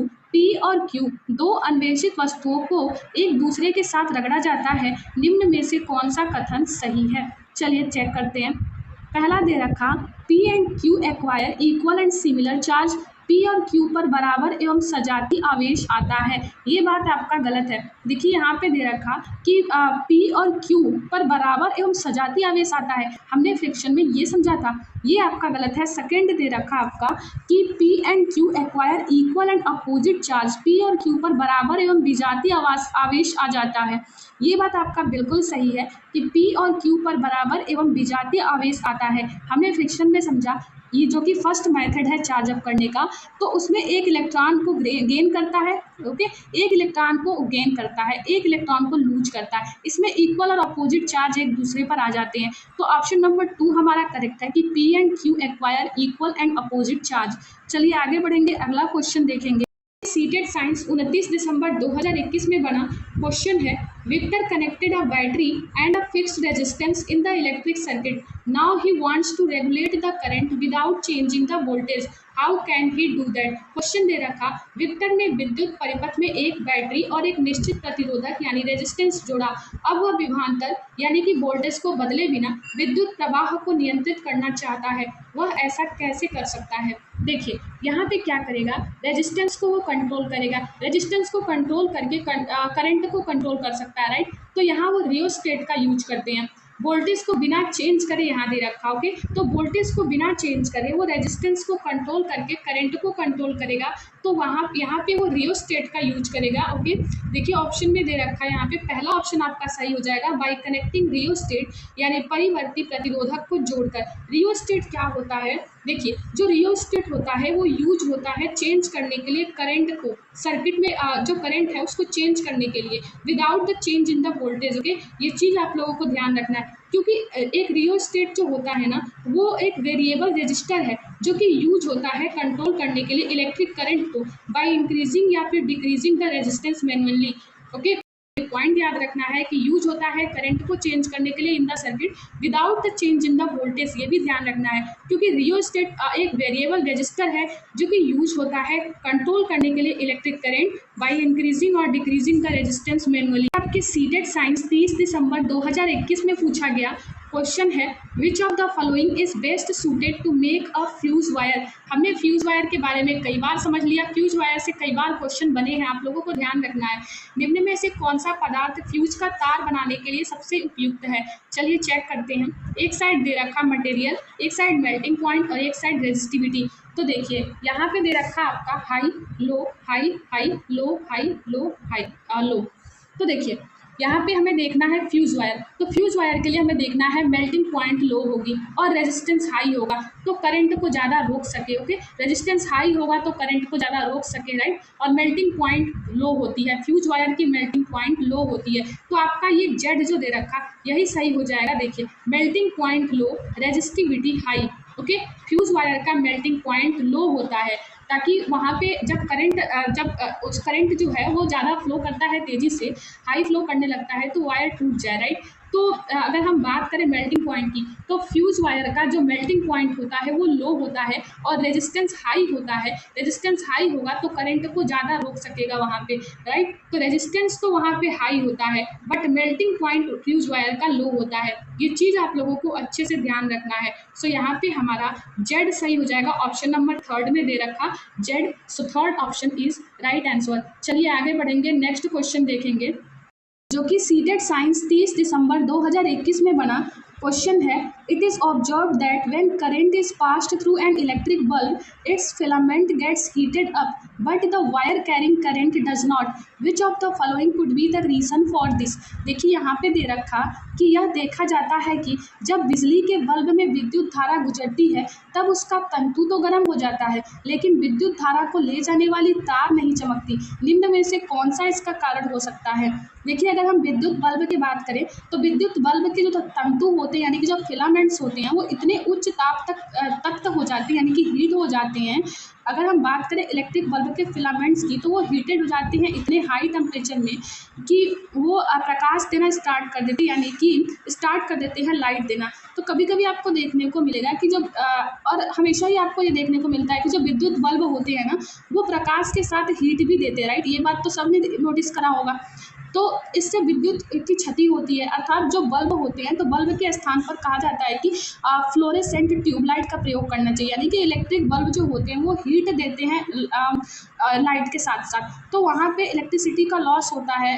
तो इसलिए हम कहते हैं कि instead of bulb we have to use fluorescent tube light, right. तो ये चीज़ आप लोगों को ध्यान रखना है। वैसे यहाँ पे पूछ रखा कि जब बिजली के बल्ब में विद्युत धारा गुजरती है तो उसका तंतु तो यानी फिलामेंट तो गर्म हो जाता है लेकिन विद्युत धारा को ले जाने वाली तार नहीं चमकती। देखिए यहाँ पे मेल्टिंग पॉइंट हाई होता है, मेल्टिंग पॉइंट जब हाई होता है तो वायर में रेजिस्टेंस ज़्यादा नहीं है तो करंट आसानी से निकल रहा, राइट। तो चलिए ऑप्शन चेक करते हैं। पहला ऑप्शन दे रखा the wire has higher resistance than the filament, तार की प्रतिरोधकता तंतु से अधिक है। ये बात आपका गलत है कि वायर के पास रेजिस्टेंस हाई है फिलामेंट की अपेक्षा। देखिए अगर हम बात करें कि यहाँ पे मेल्टिंग पॉइंट हाई होता है तो वायर में रेजिस्टेंस ज़्यादा नहीं होती है, ओके। तो करंट जो होता है वो आसानी से निकल रहा होता है। सेकेंड ऑप्शन दे रखा, the wire has lesser resistance than the filament, तार की प्रतिरोधकता तंतु से कम है। यही ऑप्शन आपका सही है कि the wire has lesser resistance than the filament. देखिए यहाँ पे पूछा ही है कि लेकिन विद्युत धारा को ले जाने वाली तार नहीं चमकती, तो रीज़न यही है कि वायर जो है, जो तार है, उसके पास लेजर रेजिस्टेंस है देन द फिलामेंट, यानी कि जो तार है उसकी प्रतिरोधकता तंतु से कम है। नेक्स्ट क्वेश्चन हमारा जो कि आपके सीटेड साइंस 10 जनवरी 2022 में पूछा गया क्वेश्चन है, in which of the following simple series circuits will the bulb और bulbs glows brighter assuming that cells and bulbs are identical in each case. यदि यह मान लिया जाए कि प्रत्येक केस में प्रयुक्त सेल और बल्ब एक समान है, तो निम्न में से किस सरल श्रेणी क्रम परिपथ में बल्ब अधिक उद्दीपन होंगे। क्वेश्चन में दे रखा कि यदि यह मान लिया जाए कि प्रत्येक केस में प्रयुक्त सेल और बल्ब एक समान है, तो निम्न में से किस सरल श्रेणी क्रम परिपथ में बल्ब अधिक उद्दीपन होंगे। देखिए यहाँ पे दे रखा बल्ब अधिक उद्दीपन होंगे, तो यहाँ पे आप एक बल्ब और दो सेल का प्रयोग करोगे क्योंकि यहाँ पे आपको वोल्टेज को बढ़ाना है। बल्ब अधिक उद्दीपन होंगे दे रखा कि bulb glows brighter, okay, assuming that cells and bulbs are identical in each case. तो यहाँ पे एक बल्ब और दो सेल का हम प्रयोग करेंगे। ये चीज़ आप लोगों को ध्यान रखना है क्योंकि यहाँ पे हमें वोल्टेज को बढ़ाना पड़ेगा। तो वोल्टेज को बढ़ाना है इसलिए हम और हमें बल्ब को तेज जलाना है, मतलब कि यहाँ पे दे रखा बल्ब अधिक उद्दीपन होंगे, यानी कि बल्ब को तेज जलाना है। तो हम यहाँ पे एक बल्ब और दो सेल का प्रयोग करेंगे क्योंकि हम यहाँ पे वोल्टेज को बढ़ाएंगे, ओके। सो यहाँ पे ऑप्शन नंबर 2 आपका करेक्ट हो जाएगा। चलिए नेक्स्ट क्वेश्चन देखेंगे। चलिए अगला क्वेश्चन देखेंगे जो कि आपके सीटेड साइंस 8 जनवरी 2022 में बना क्वेश्चन है, a tester was used to check the conduction of electricity through a liquid and it was found that the bulb of the tester did not glow. Which of the following two statements will be able to explain these observations. अगर हम बात करें tester की, तो अभी तक हमने देखा कि मेटल हो गया, कॉपर हो गया, एल्युमिनियम हो गया, ये इलेक्ट्रिसिटी कंडक्ट करते हैं, राइट। जबकि कुछ सब्सटेंस जैसे रबड़, प्लास्टिक, लकड़ी, ये इलेक्ट्रिसिटी कंडक्ट नहीं करते। अब हम यहाँ पे ये देखेंगे कि क्या लिक्विड भी विद्युत के चालन होते हैं, यानी कि इलेक्ट्रिसिटी कंडक्ट करते हैं लिक्विड भी। तो ये हम जांच करने के लिए क्या करते हैं कि whether liquid also conduct electricity, तो वहाँ पे हम जांच करने के लिए टेस्टर का प्रयोग करते हैं, ओके। टेस्टर हम जांच करने के लिए द्रव से होकर जो विद्युत धारा प्रवाहित होती है, तो हम टेस्टर का प्रयोग वहाँ पे कर सकते हैं टेस्ट करने के लिए कि वेदर करंट जो है वो फ्लो करता है थ्रू अ लिक्विड और नॉट। तो यहाँ पे हम टेस्टर का प्रयोग करते हैं। ये आप लोगों को ध्यान रखना है। देखिए आपके एनसीईआरटी में साफ साफ और एक्सपेरिमेंट की भांति समझाया है कि वहाँ पे एक प्लास्टिक के ढक्कन में आपको चाय के चम्मच के बराबर, एक प्लास्टिक के ढक्कन में आपको क्या करना है, चाय के चम्मच के बराबर आपको लेमन या फिर विनेगर जूस का रस डालना है। उसके बाद से टेस्टर को समीप लाकर उसके सिरों को रस में डुबोइए और फिर उसके बाद से दोनों सिरे जो हैं वो 1 सेंटीमीटर से अधिक दूरी पर ना हो, ये देखना है, और एक दूसरे को स्पर्श भी ना करें, ये भी देखना है। उसके बाद से आपको वहाँ पे देखना है कि जब टेस्टर के दोनों सिरों के बीच का जो लिक्विड है वो अपने से विद्युत धारा यानी कि इलेक्ट्रिक करंट को प्रवाहित होने देता है, तो टेस्टर का सर्किट पूरा हो जाता है, यानी कि परिपथ से धारा प्रवाहित होती है और जो बल्ब है वो दीप्त हो जाता है, यानी कि ग्लो करने लगता है, ओके। देखिए परिपथ में बल्ब जो है वो तभी प्रकाशित हो रहा होगा जब वहाँ पे उच्च ताप यानी कि तंतु तक पहुँच रहा था, यानी कि परिपथ में जो बल्ब है वो तभी प्रकाशित हो रहा था वहाँ पे जब वहाँ पे उच्च ताप यानी कि हाई हीट फिलामेंट तक पहुँच रहा था। अगर परिपथ में विद्युत धारा दुर्बल हो तो फिलामेंट को पर्याप्त हीट ना मिलने के कारण वह ग्लो नहीं होगा, यानी कि दीप्त नहीं होगा। तो ये भी आप लोगों को ध्यान रखना है कि जो बल्ब है सर्किट में वो लाइटनिंग अप केवल तभी होगा जब हाई हीट वहाँ पे उसके फिलामेंट में रीच करेगा, और जब करंट जो है वो सर्किट में वीक होगा तो फिलामेंट वहाँ पे मतलब कि अगर जो करंट है इन द सर्किट वो वीक होगा तब फिलामेंट जो है वो ग्लो नहीं करेगा due to not getting enough heat, okay. ये चीज़ आप लोगों को ध्यान रखना है। तो मतलब कि हीट ज़्यादा नहीं मिलेगा तो ग्लो नहीं करेगा।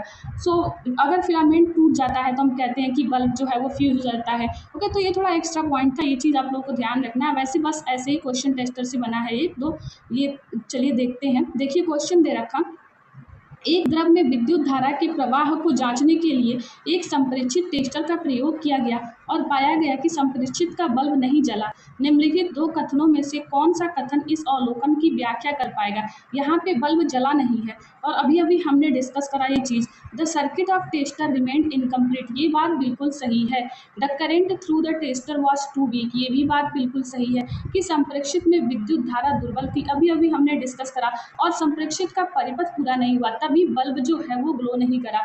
ओके, हमने अभी डिस्कस किया कि जब टेस्टर के दोनों सिरों के बीच का जो लिक्विड है वो अपने से विद्युत धारा यानी कि इलेक्ट्रिक करंट को प्रवाहित होने देता है, तो टेस्टर का सर्किट पूरा हो जाता है और बल्ब जो है वो ग्लो हो जाता है, यानी कि करंट सर्किट में फ्लो होने लगता है और बल्ब ग्लो हो जाता है। और परिपथ में बल्ब तभी प्रकाशित हो रहा था जब उच्च ताप यानी कि हाई हीट फिलामेंट तक पहुंच रहा था। अगर परिपथ में विद्युत धारा दुर्बल हो यानी कि मतलब कि वीक हो, तब जो फिलामेंट को पर्याप्त उष्मा यानी कि हीट न मिलने के कारण वह ग्लो नहीं होगा, राइट, यानी कि बल्ब ग्लो नहीं होगा। सो यहाँ पे हमारा ए और बी दोनों गलत है।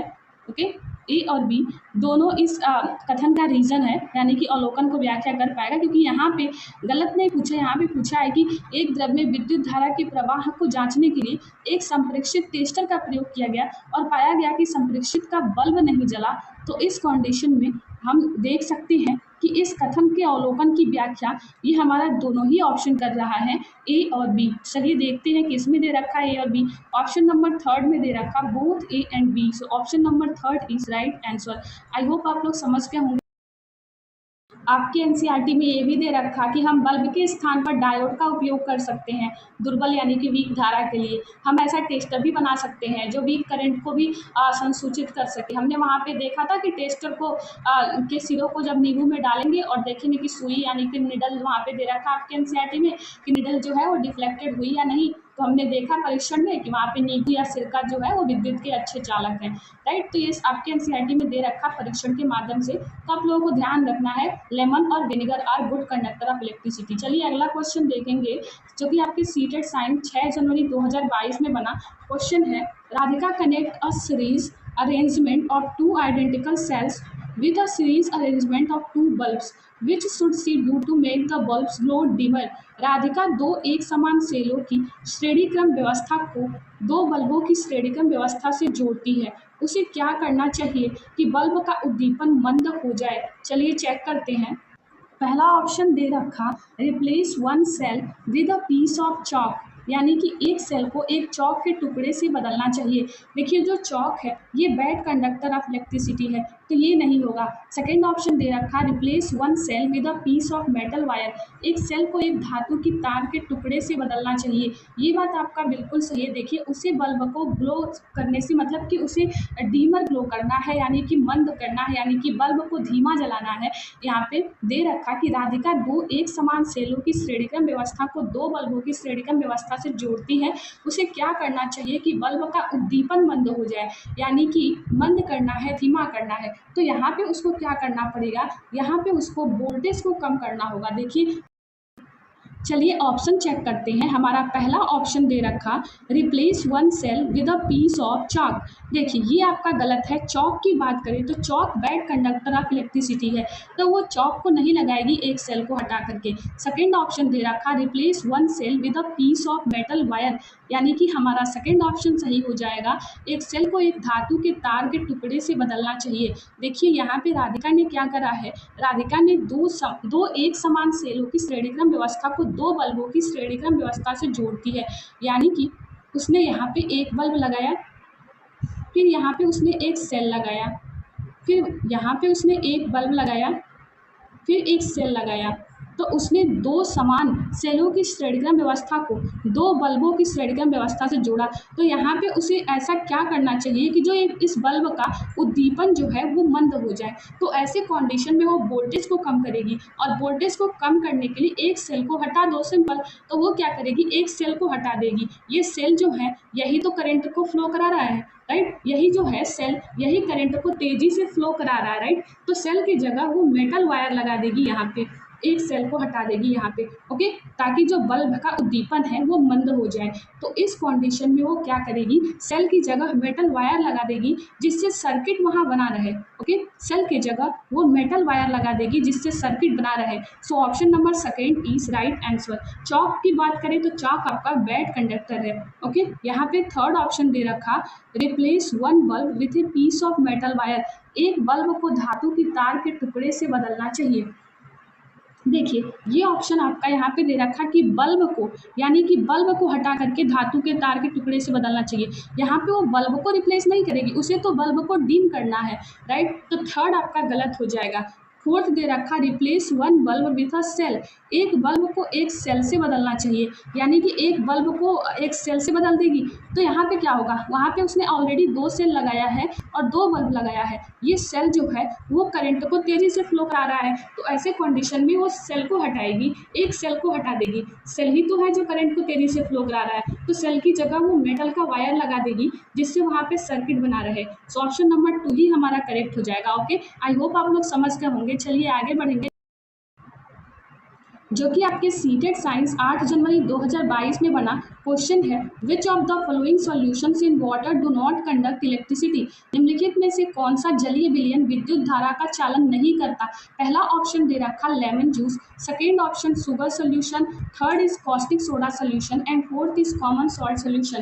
पहला ऑप्शन आपका जो लेमन जूस दे रखा ये एसिड है, अभी अभी हमने डिस्कस करा, क्वेश्चन वही है, बस थोड़ा सा घुमा घुमा के पूछा है। अगर आप सारा पॉइंट यहाँ पे ध्यान रखेंगे तो आप कैसा भी क्वेश्चन बने इजीली सॉल्व कर लेंगे। लेमन जूस की बात करें, ये एसिड है, H+ आयन रिलीज करता है, तो ये आपका इलेक्ट्रिसिटी कंडक्ट करता है। बात करें शुगर सोल्यूशन की, तो यहाँ पे शुगर सोल्यूशन जो है, यहाँ पे यही ऑप्शन आपका सही हो जाएगा, क्योंकि ये विद्युत धारा का चालन नहीं करता। शुगर सोल्यूशन आपका विद्युत धारा का चालन नहीं करता। बात करें थर्ड ऑप्शन यानी कि कॉस्टिक सोडा सोल्यूशन की, तो जो कॉस्टिक सोडा सोल्यूशन है जो कि NaOH, तो ये तो हमारा बेस है, OH- आयन यहाँ पे ये रिलीज करता है, राइट। तो ये हमारा बेस है और कॉस्टिक सोडा सोल्यूशन जो है ये आपका इलेक्ट्रिसिटी कंडक्ट करेगा, ओके। तो हमारा थर्ड ऑप्शन भी सही है इस मायने में कि ये विद्युत धारा का चालन करता है। पहला भी सही है कि विद्युत धारा का चालन करता है। बात करें fourth option common salt solution, ये भी हमने कई बार डिस्कस कर लिया, ये भी आपका विद्युत धारा का चालन करता है। यहाँ पे आपका सही आंसर हो जाएगा शुगर सोल्यूशन, क्योंकि यहाँ पे पूछा है विद्युत धारा का चालन नहीं करता, तो शुगर सोल्यूशन आपका विद्युत धारा का चालन नहीं करता। Second option is right answer. चलिए आगे बढ़ेंगे, नेक्स्ट क्वेश्चन देखेंगे, जो कि सीटेड साइंस 7 फैब 2023 में पूछा गया क्वेश्चन है, which of the following is not an application of chemical effects of electric current, निम्नलिखित में से कौन सा विद्युत धारा के रासायनिक प्रभाव का अनुप्रयोग नहीं है। पहला दे रखा इलेक्ट्रोलाइसिस, ये तो सीधी सी बात है कि विद्युत धारा के रासायनिक प्रभाव का अनुप्रयोग है। बात करें इलेक्ट्रोप्लेटिंग की, तो ये भी आपका विद्युत धारा के रासायनिक प्रभाव का अनुप्रयोग है, क्योंकि देखिए इलेक्ट्रोप्लेटिंग में क्या होता है, आपने देखा होगा कि जब नई साइकिल होती है ना, तो कुछ समय तक बहुत ज़्यादा चमकती है वो साइकिल, नई होती है तो फिर उसकी चमक चली जाती है। आपने ऑर्नामेंट्स का अगर एग्जांपल ले लिया, तो ऑर्नामेंट्स में भी आपने देखा होगा कि उनकी चमक भी कुछ समय बाद खत्म हो जाती है। तो असल में क्या होता है कि एक मेटल के ऊपर दूसरे मेटल की परत यानी कि लेयर चढ़ी होती है, तो एक मेटल के ऊपर दूसरे मेटल की परत किस प्रकार डिपॉजिट की जाती है, ये सारी विधि आपकी इलेक्ट्रोप्लेटिंग में आती है। इलेक्ट्रोप्लेटिंग को हम हिंदी में कहते हैं विद्युत लेपन। इसमें क्या होता है कि विद्युत द्वारा किसी पदार्थ पर किसी वांछित धातु की परत निक्षेपित करने की जो प्रक्रिया यानी कि जो प्रोसेस होती है, उसी को हम इलेक्ट्रोप्लेटिंग कहते हैं। इस प्रोसेस में क्या होता है कि किसी मेटल पर दूसरे मेटल की पतली परत को निक्षेपित कर सकते हैं, ओके। जैसे कि सस्ती धातुओं पर आप क्या करते हो, चांदी सोने का लेपन कर देते हो। क्रोमियम का लेपन आप कार और साइकिल को चमकदार यानी कि शाइनी बनाने के लिए करते हो। लोहे पर जिंक यानी कि जस्ता की परत का लेपन जंग से बचाने के लिए करते हो, राइट। खाद्य पदार्थ के जो डिब्बे हो गए उन पर टिन का लेपन किया जाता है। तो ये सब विधि जो है वो इलेक्ट्रोप्लेटिंग में आती है। तो ये तो आपके विद्युत धारा का रासायनिक प्रभाव है। बात करें इलेक्ट्रोमैग्नेटिज्म कि यहाँ पे दे रखा विद्युत धारा के रासायनिक प्रभाव का अनुप्रयोग नहीं है, सो थर्ड हमारा नहीं है यहाँ पे इलेक्ट्रोमैग्नेटिज्म, जो कि magnetic effect of electric current है।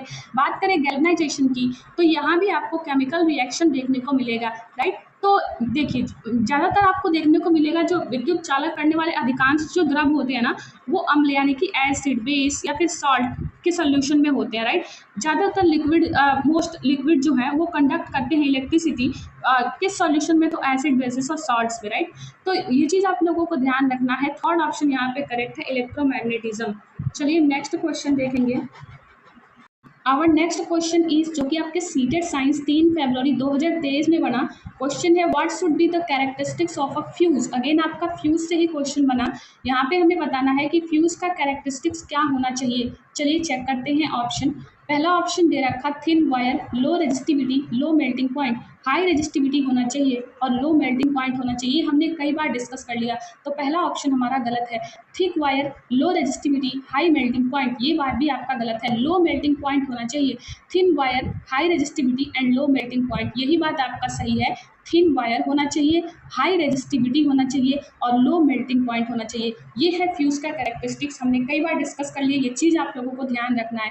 Okay, third option is right answer. Fourth option दे रखा thick wire, high resistivity and low melting point. Thick wire नहीं, हमें थिन वायर का प्रयोग करना है। अगला क्वेश्चन देखेंगे जो कि आपके सीटेड साइंस 11 जनवरी 2022 में पूछा गया। क्वेश्चन है x is charged by y. It is found that x obtains charge opposite to that of y. The charging processes could have been y द्वारा x को अवशोषित किया जाता है। यह पाया गया कि x जो आवेश प्राप्त करता है वह y के विपरीत है। आवेश का प्रक्रम हो सकता है। चलिए ऑप्शन चेक करते हैं। देखिए यहाँ पे दे रखा x जो है वो y द्वारा चार्ज किया गया। अब पाया गया कि x जो है वो ऑब्टेन कर रहा है charge opposite to that of y। The charging process could have been, अभी अभी हमने समझा फ्रिक्शन के बारे में ऊपर, राइट। फ्रिक्शन क्या होता है, जब दो ऑब्जेक्ट एक दूसरे के पास आ जाते हैं और उन पे इक्वल और अपोजिट चार्ज आ जाते हैं तो उस कंडीशन में हम कहते हैं फ्रिक्शन, राइट। उस कंडीशन को हम फ्रिक्शन कहते हैं, हमने डिस्कस कर लिया कई बार। बात करें कंडक्शन की, तो जब एक अनचार्ज ऑब्जेक्ट चार्ज हो जाता है और क्या होता है यहाँ पे जो चार्ज ऑब्जेक्ट है जब उस अनचार्ज ऑब्जेक्ट को टच करता है तो इस केस में दोनों पर सेम चार्ज आ जाता है, या तो पॉजिटिव आ जाएगा या निगेटिव, बट सेम चार्ज आ जाएगा। ओके, तो ऐसे कंडीशन में क्या होगा, ऐसे कंडीशन में हम इस विधि को, इस प्रोसेस को कहते हैं कंडक्शन। अब हम बात करें इंडक्शन की, तो इंडक्शन में क्या होता है, इंडक्शन में आपको देखने को मिलेगा कि बिना टच करे जब ऑब्जेक्ट जो है, जब एक दूसरे ऑब्जेक्ट पर चार्ज आ जाता है, यानी कि बिना टच करे जब एक दूसरे ऑब्जेक्ट पर चार्ज आ जाता है, अपोजिट मीन्स की प्रोटॉन प्लस चार्ज जो है वो न्यूट्रॉन के तरफ, यानी कि यहाँ पे न्यूट्रॉन के तरफ, और जो जो हमारा ये प्लस था वो रिपेल यानी कि बाहर गया, मतलब कि बाहर निकल गया। तो यहाँ पे क्या होता है इंडक्शन में, इंडक्शन में बिना टच करे जब एक दूसरे ऑब्जेक्ट पर चार्ज आ जाता है, अपोजिट हो जाता है। अपोजिट मीन्स कि प्रोटॉन प्लस है तो न्यूट्रॉन माइनस की तरफ जाएगा और जो प्लस था वो रिपेल यानी निकल जाएगा, बाहर आ जाएगा। ओके, तो ये है आपका इंडक्शन मेथड। तो ये चीज़ आप लोगों को ध्यान रखना है कंडक्शन, फ्रिक्शन और इंडक्शन के बारे में। ओके, आई होप आप लोग समझते होंगे कंडक्शन और इंडक्शन के बारे में। देखिए यहाँ पे आपका ऑप्शन हो जाएगा, यहाँ पे दे रखा कि x जो है यहाँ पे y द्वारा x को अवशोषित किया जाता है। यह पाया गया कि x जो आवेश प्राप्त करता है वह y के विपरीत है, आवेश का प्रक्रम होगा। यहाँ पे आपका सही आंसर हो जाएगा फ्रिक्शन और इंडक्शन। ओके, यहाँ पे आपका करेक्ट आंसर होगा फ्रिक्शन और इंडक्शन। इंडक्शन में हमने क्या समझा कि बिना टच करे जब एक दूसरे ऑब्जेक्ट पर चार्ज आ जाता है, अपोजिट यानी कि मीन्स की प्रोटॉन है हमारा, तो प्रोटॉन जो है न्यूट्रॉन की तरफ, यानी कि न्यूट्रॉन की तरफ ओके आएगा, तो वहाँ पे उस कंडीशन में क्या होगा, जो ये प्लस था ओके वो रिपेल यानी कि बाहर निकल गया। ओके, तो इस कंडीशन को हम इंडक्शन कहते हैं। और फ्रिक्शन में भी हमने समझा कि दो ऑब्जेक्ट क्या होता है एक दूसरे के पास आ जाते हैं और उन पर इक्वल और अपोजिट चार्ज आ जाते हैं, तो उस कंडीशन को हम फ्रिक्शन कहते हैं। तो यहाँ पे वही तो दे रखा कि विपरीत है, y के विपरीत है, आवेश का प्रक्रम हो सकता है, तो या तो फ्रिक्शन हो सकता है या फिर इंडक्शन हो सकता है। क्योंकि कंडक्शन मेथड में तो हमने यही समझा कि जब एक अनचार्ज ऑब्जेक्ट चार्ज हो जाता है और चार्ज ऑब्जेक्ट है जो जब उस अनचार्ज ऑब्जेक्ट को टच करता है तो उस केस में दोनों पर सेम चार्ज आ जाता है, यानी कि या तो पॉजिटिव आएगा या तो नेगेटिव, बट सेम चार्ज आएगा। तो कंडक्शन तो हमारा होगा नहीं, क्योंकि यहाँ पे दे रखा विपरीत, राइट। तो second option is right answer. यहाँ पे आपका दे रखा कि एक्स जो है, it is found that X obtains charge opposite to that of Y. Okay, तो second option is right answer. चलिए, so our next question is, जो कि आपके सीटेड साइंस 10 जनवरी 2023 में बना क्वेश्चन है, read the following statements and select the correct option. चलिए चेक करते हैं। असर्शन और रीजन वाला क्वेश्चन है, यानी अभिकथन और कारण वाला।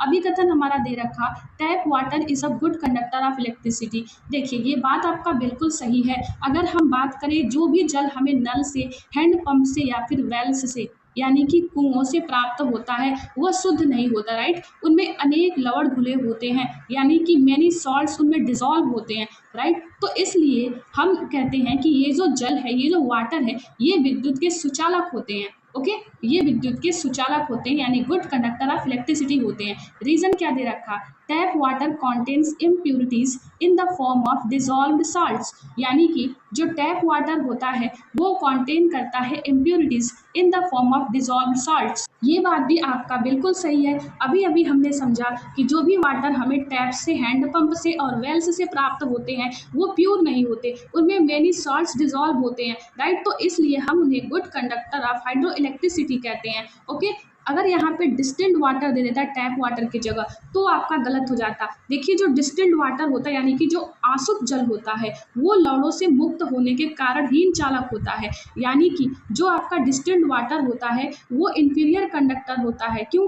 क्योंकि due to being free from salts. Okay, तो यहाँ पे आपका टैप वाटर है, इसलिए ये हमारा सही हो जाएगा। एसर्शन भी सही है और रीजन भी सही है, और रीजन जो है वो एसर्शन की सही व्याख्या कर रहा है। सो यह चलिए ऑप्शन चेक करते हैं।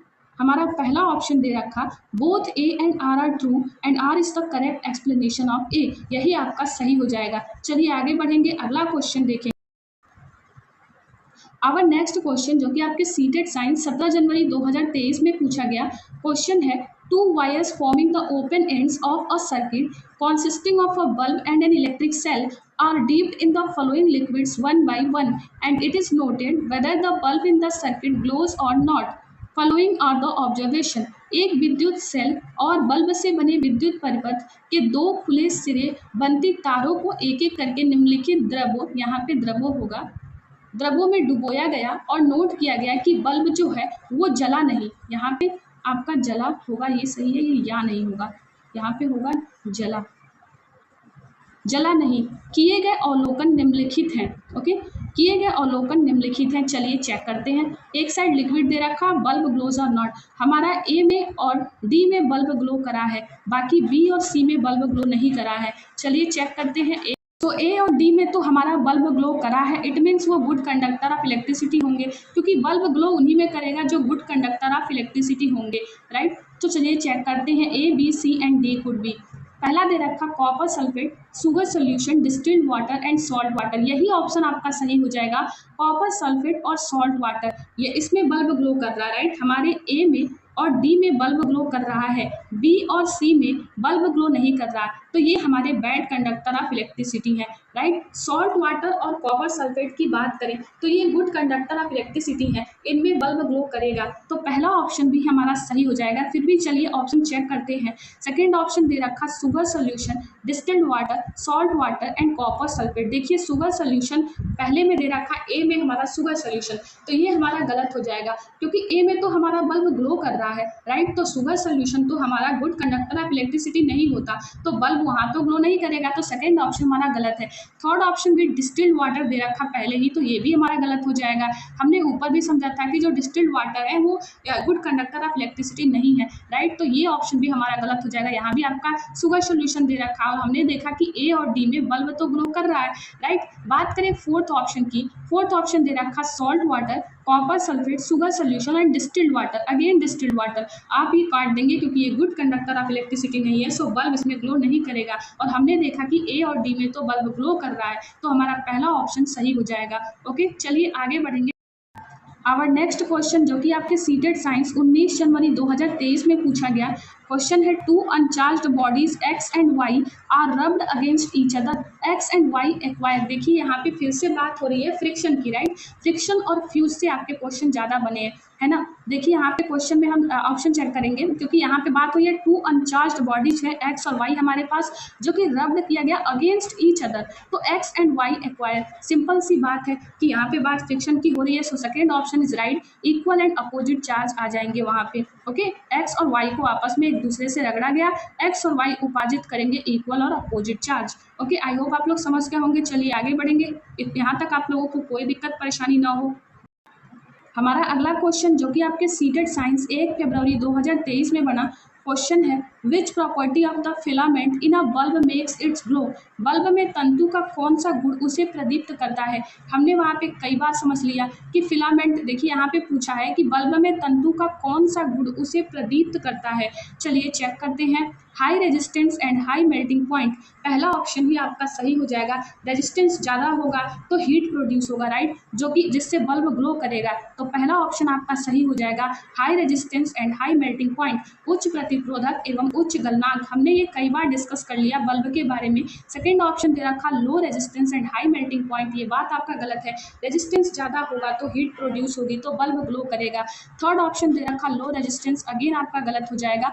फोर्थ ऑप्शन दे रखा high resistance and low melting point, ये भी आपका गलत हो जाएगा। हाई रेजिस्टेंस होगा, हाई मेल्टिंग पॉइंट होगा। ओके, सो हमारा यहाँ पे पहला ऑप्शन ही करेक्ट हो जाएगा, high resistance and high melting point. Okay, first option is right answer. चलिए आगे बढ़ेंगे। चलिए अगला क्वेश्चन देखेंगे जो कि आपके सीटेड साइंस 11 जनवरी 2023 में पूछा गया क्वेश्चन है, read the following statements carefully and select the correct option. Assertion और रीजन वाला क्वेश्चन है। चलिए चेक करेंगे। एसर्शन दे रखा the salt solution is a good conductor of electricity, ये बात बिल्कुल सही है, हमने कई बार डिस्कस कर लिया। देखिए अगर हम बात करें सॉल्ट सोल्यूशन की तो ये हमारा गुड कंडक्टर ऑफ इलेक्ट्रिसिटी, इसके पीछे का रीजन क्या दे रखा, salt dissociate into ions when dissolve in water, ये बात भी आपका बिल्कुल सही है। रीजन एसर्शन की सही व्याख्या कर रहा और रीजन अपने आप में भी सही है, राइट। देखिए जब सॉल्ट जो है सच एज सोडियम क्लोराइड हो गया NaCl, ये जब डिजॉल्व होगा वाटर में तो यहाँ पे क्या होगा कि इसमें आपको देखने को मिलेगा कि इट अंडरगोज डिसोसिएशन, राइट। तो मीनिंग क्या होगा यहाँ पे, मतलब कि आयोनिक कंपाउंड में ब्रेक डाउन हो जाएगा into its constituent ions, right. तो इस केस में जो NaCl है ये डिसोसिएट हो जाएगा इनटू सोडियम आयंस यानी कि Na+, ओके। और यहाँ पे और क्लोराइड आयंस यानी कि Cl-, ओके। इतना आप लोगों को ध्यान रखना है कि in the case of NaCl it dissociate into sodium ions and chloride ions. अब क्या होगा कि the presence of this ions in the solution, यानी कि इस आयंस का presence in the solution allow कर देगा टू कंडक्ट इलेक्ट्रिसिटी। और जब इलेक्ट्रिक पोटेंशियल यानी कि वोल्टेज जो है वो अप्लाइड होगा अक्रॉस द सॉल्ट सॉल्यूशन, तो वहाँ पे आपको देखने को मिलेगा पॉजिटिव आयंस यानी कि कैटायंस जो कि अट्रैक्टेड होगा to the negative electrode, okay, यानी कि कैथोड। तब क्या होगा वहाँ पे जो नेगेटिव आयंस यानी कि एनॉयंस जो है वो अट्रैक्ट होगा टू द पॉजिटिव इलेक्ट्रोड यानी कि एनोड। ये चीज़ आप लोगों को ध्यान रखना है।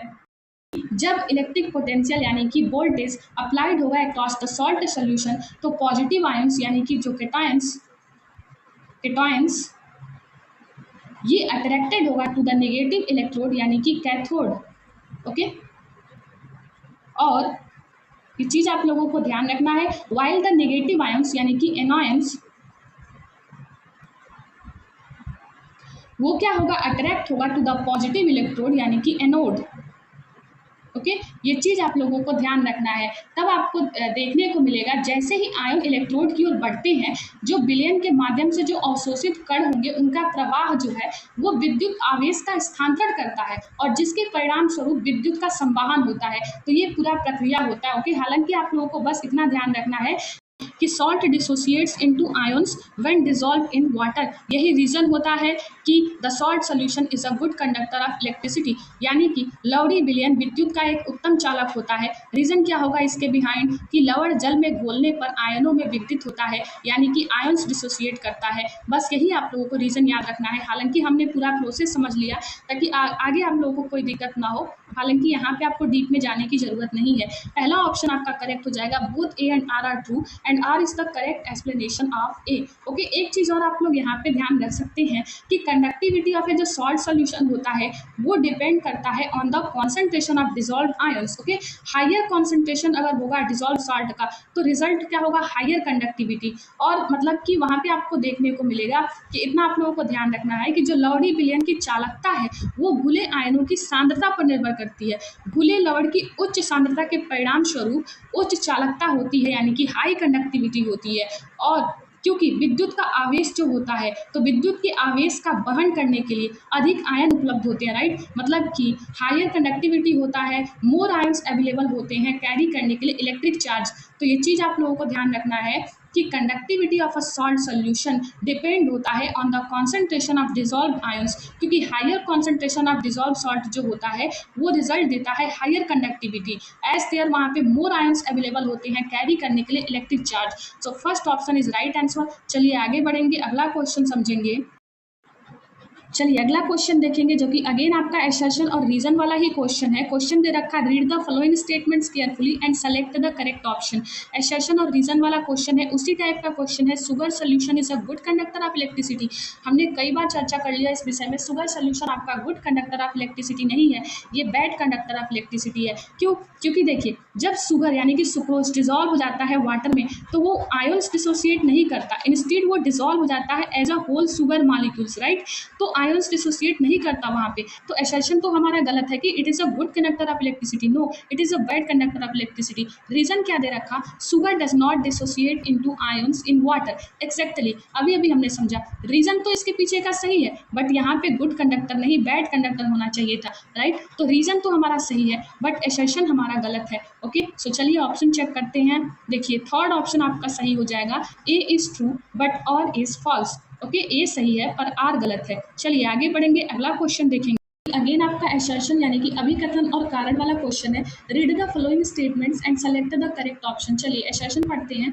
अभिकथन दे रखा, a copper wire is a good conductor of electricity. Exactly ये बात सही है कि कॉपर वास्तव में विद्युत का सुचालक है। देखिए इसके जो एटम्स होते हैं तो एटम की जो संरचना होती है तो उनके कारण जो मुक्त इलेक्ट्रॉन होते हैं यानी कि जो फ्री इलेक्ट्रॉन होते हैं उनको आसानी से स्थानांतरित करने में सहायता करती है, जिससे जो इलेक्ट्रिसिटी का प्रवाह यानी कि विद्युत का प्रवाह है वो आसान हो जाता है, राइट। तो copper good conductor of electricity है। रीजन क्या दे रखा, all good conductor of heat are good conductor of electricity. ये बात आपका बिल्कुल गलत है। देखिए अगर हम बात करें रीजन की तो हीट के सभी सुचालक यहाँ पे दे रखा कि विद्युत के सुचालक होते हैं, राइट। तो ये बात आपका गलत है कि उष्मा के सभी सुचालक विद्युत के सुचालक होते हैं। देखिए अगर कुछ कंडीशन की हम बात करें तो कुछ पदार्थ जैसे कि चीनी मिट्टी की चीज़ें हो गई, जैसे कि सीरे मिक्स हो गया। ओके, तो सीरे मिक्स जिसको हम देखिए अगर हम सीरे मिक्स की बात करें, सीरे मिक्स, ओके, सीरे मिक्स तो मतलब कि चीनी मिट्टी की चीज़ें हैं तो उष्मा का अच्छी तरह से संचालन कर सकती है, यानी कि हीट का अच्छी तरह से संचालन कर सकती है, लेकिन ये खराब विद्युत की चालक होती है, राइट। तो उष्मा और विद्युत का संचालन दोनों ही संबंधित गुण हैं, लेकिन ये हमेशा एक दूसरे के अनुरूप नहीं होते। ये चीज़ आप लोगों को ध्यान रखना है। All good conductors of heat और गुड कंडक्टर्स ऑफ इलेक्ट्रिसिटी, ये बात आपका गलत है। एसर्शन तो हमारा सही है बट रीजन गलत है। So option number third is right, assertion is true but reason is false. Last question हमारा जो कि आपका अभी रिसेंटली जो जनवरी में सीटेट का एग्जाम हुआ उसमें पूछा गया क्वेश्चन है, रीड द फॉलोइंग टेक्स्ट। चलिए पढ़ते हैं। When a negatively charged rod is brought near an uncharged electroscope, जब निगेटिवली चार्ज रॉड को अनचार्ज इलेक्ट्रोस्कोप के पास लाया गया तो ऐसे कंडीशन में क्या हुआ। चलिए आगे पढ़ते हैं। ए दे रखा, the electroscope leaves move further apart. Okay, B condition में दे रखा कि both the electroscope leaves acquire similar charge. C दे रखा, the negative charges pass on to the electroscope causing it leaves to move further apart. Of the above three statements, A and B are observation and C is an inference. देखिए ये बात आपका गलत है। यहाँ पे दे रखा कि the electroscope leaves move further apart, ये तो आपका ऑब्जर्वेशन किया है, राइट। ये आपका ऑब्जर्वेशन है। बट जो बी दे रखा, both the electroscope leaves acquire similar charge, और सी दे रखा कि the negative charge pass on to the electroscope causing it leaves move further apart। ये बी और सी जो है ना आपका, ये आपका इन्फ्रेंस है। ऑब्जर्वेशन आपका ए है बट बी और सी यहाँ पे आपका इन्फ्रेंस है, क्योंकि यहाँ पे दे रखा देखिए हिंदी में अगर हम बात करें, देखिए जब ऋणात्मक रूप से आवेशित छड़ यानी कि रॉड को अनावेशित विद्युत दर्शी के निकट लाया जाता है, विद्युत दर्शी पत्तियां एक दूसरे से और दूर जाएंगी। ओके, ये तो हमारा ऑब्जर्वेशन है। बट जो बी दे रखा, दोनों विद्युत दर्शी पत्तियां समान आवेश अर्जित करेंगी, ये आपका इन्फ्रेंस हो सकता है। बट सी दे रखा, ऋणात्मक आवेशों को विद्युत दर्शी पर हस्तांतरित किया जाता है, जिसके परिणाम स्वरूप इसकी पत्तियां एक दूसरे से और दूर चली जाती हैं, ये भी आपका इन्फ्रेंस है। तो ऑप्शन नंबर 4 आपका करेक्ट हो जाएगा। A is an observation while B and C are inference. Okay, I hope आप लोगों को यहाँ तक समझ में आ गया हो। चलिए, सो ये था हमारा पूरा इलेक्ट्रिसिटी वाले चैप्टर से बना प्रीवियस ईयर क्वेश्चन, और जो भी आपके एनसीईआरटी में कंटेंट है उसको भी हमने साथ में समझा। आई होप आप लोगों को क्लास हेल्पफुल लगी हो। चलिए मिलते हैं नेक्स्ट क्लास में, तब तक के लिए पढ़ते रहिए, अपना ध्यान रखिए, पेपर में भी ज़्यादा समय नहीं बचा है। आई होप आप लोगों की प्रिपरेशन अच्छी चल रही हो। Thank you so much.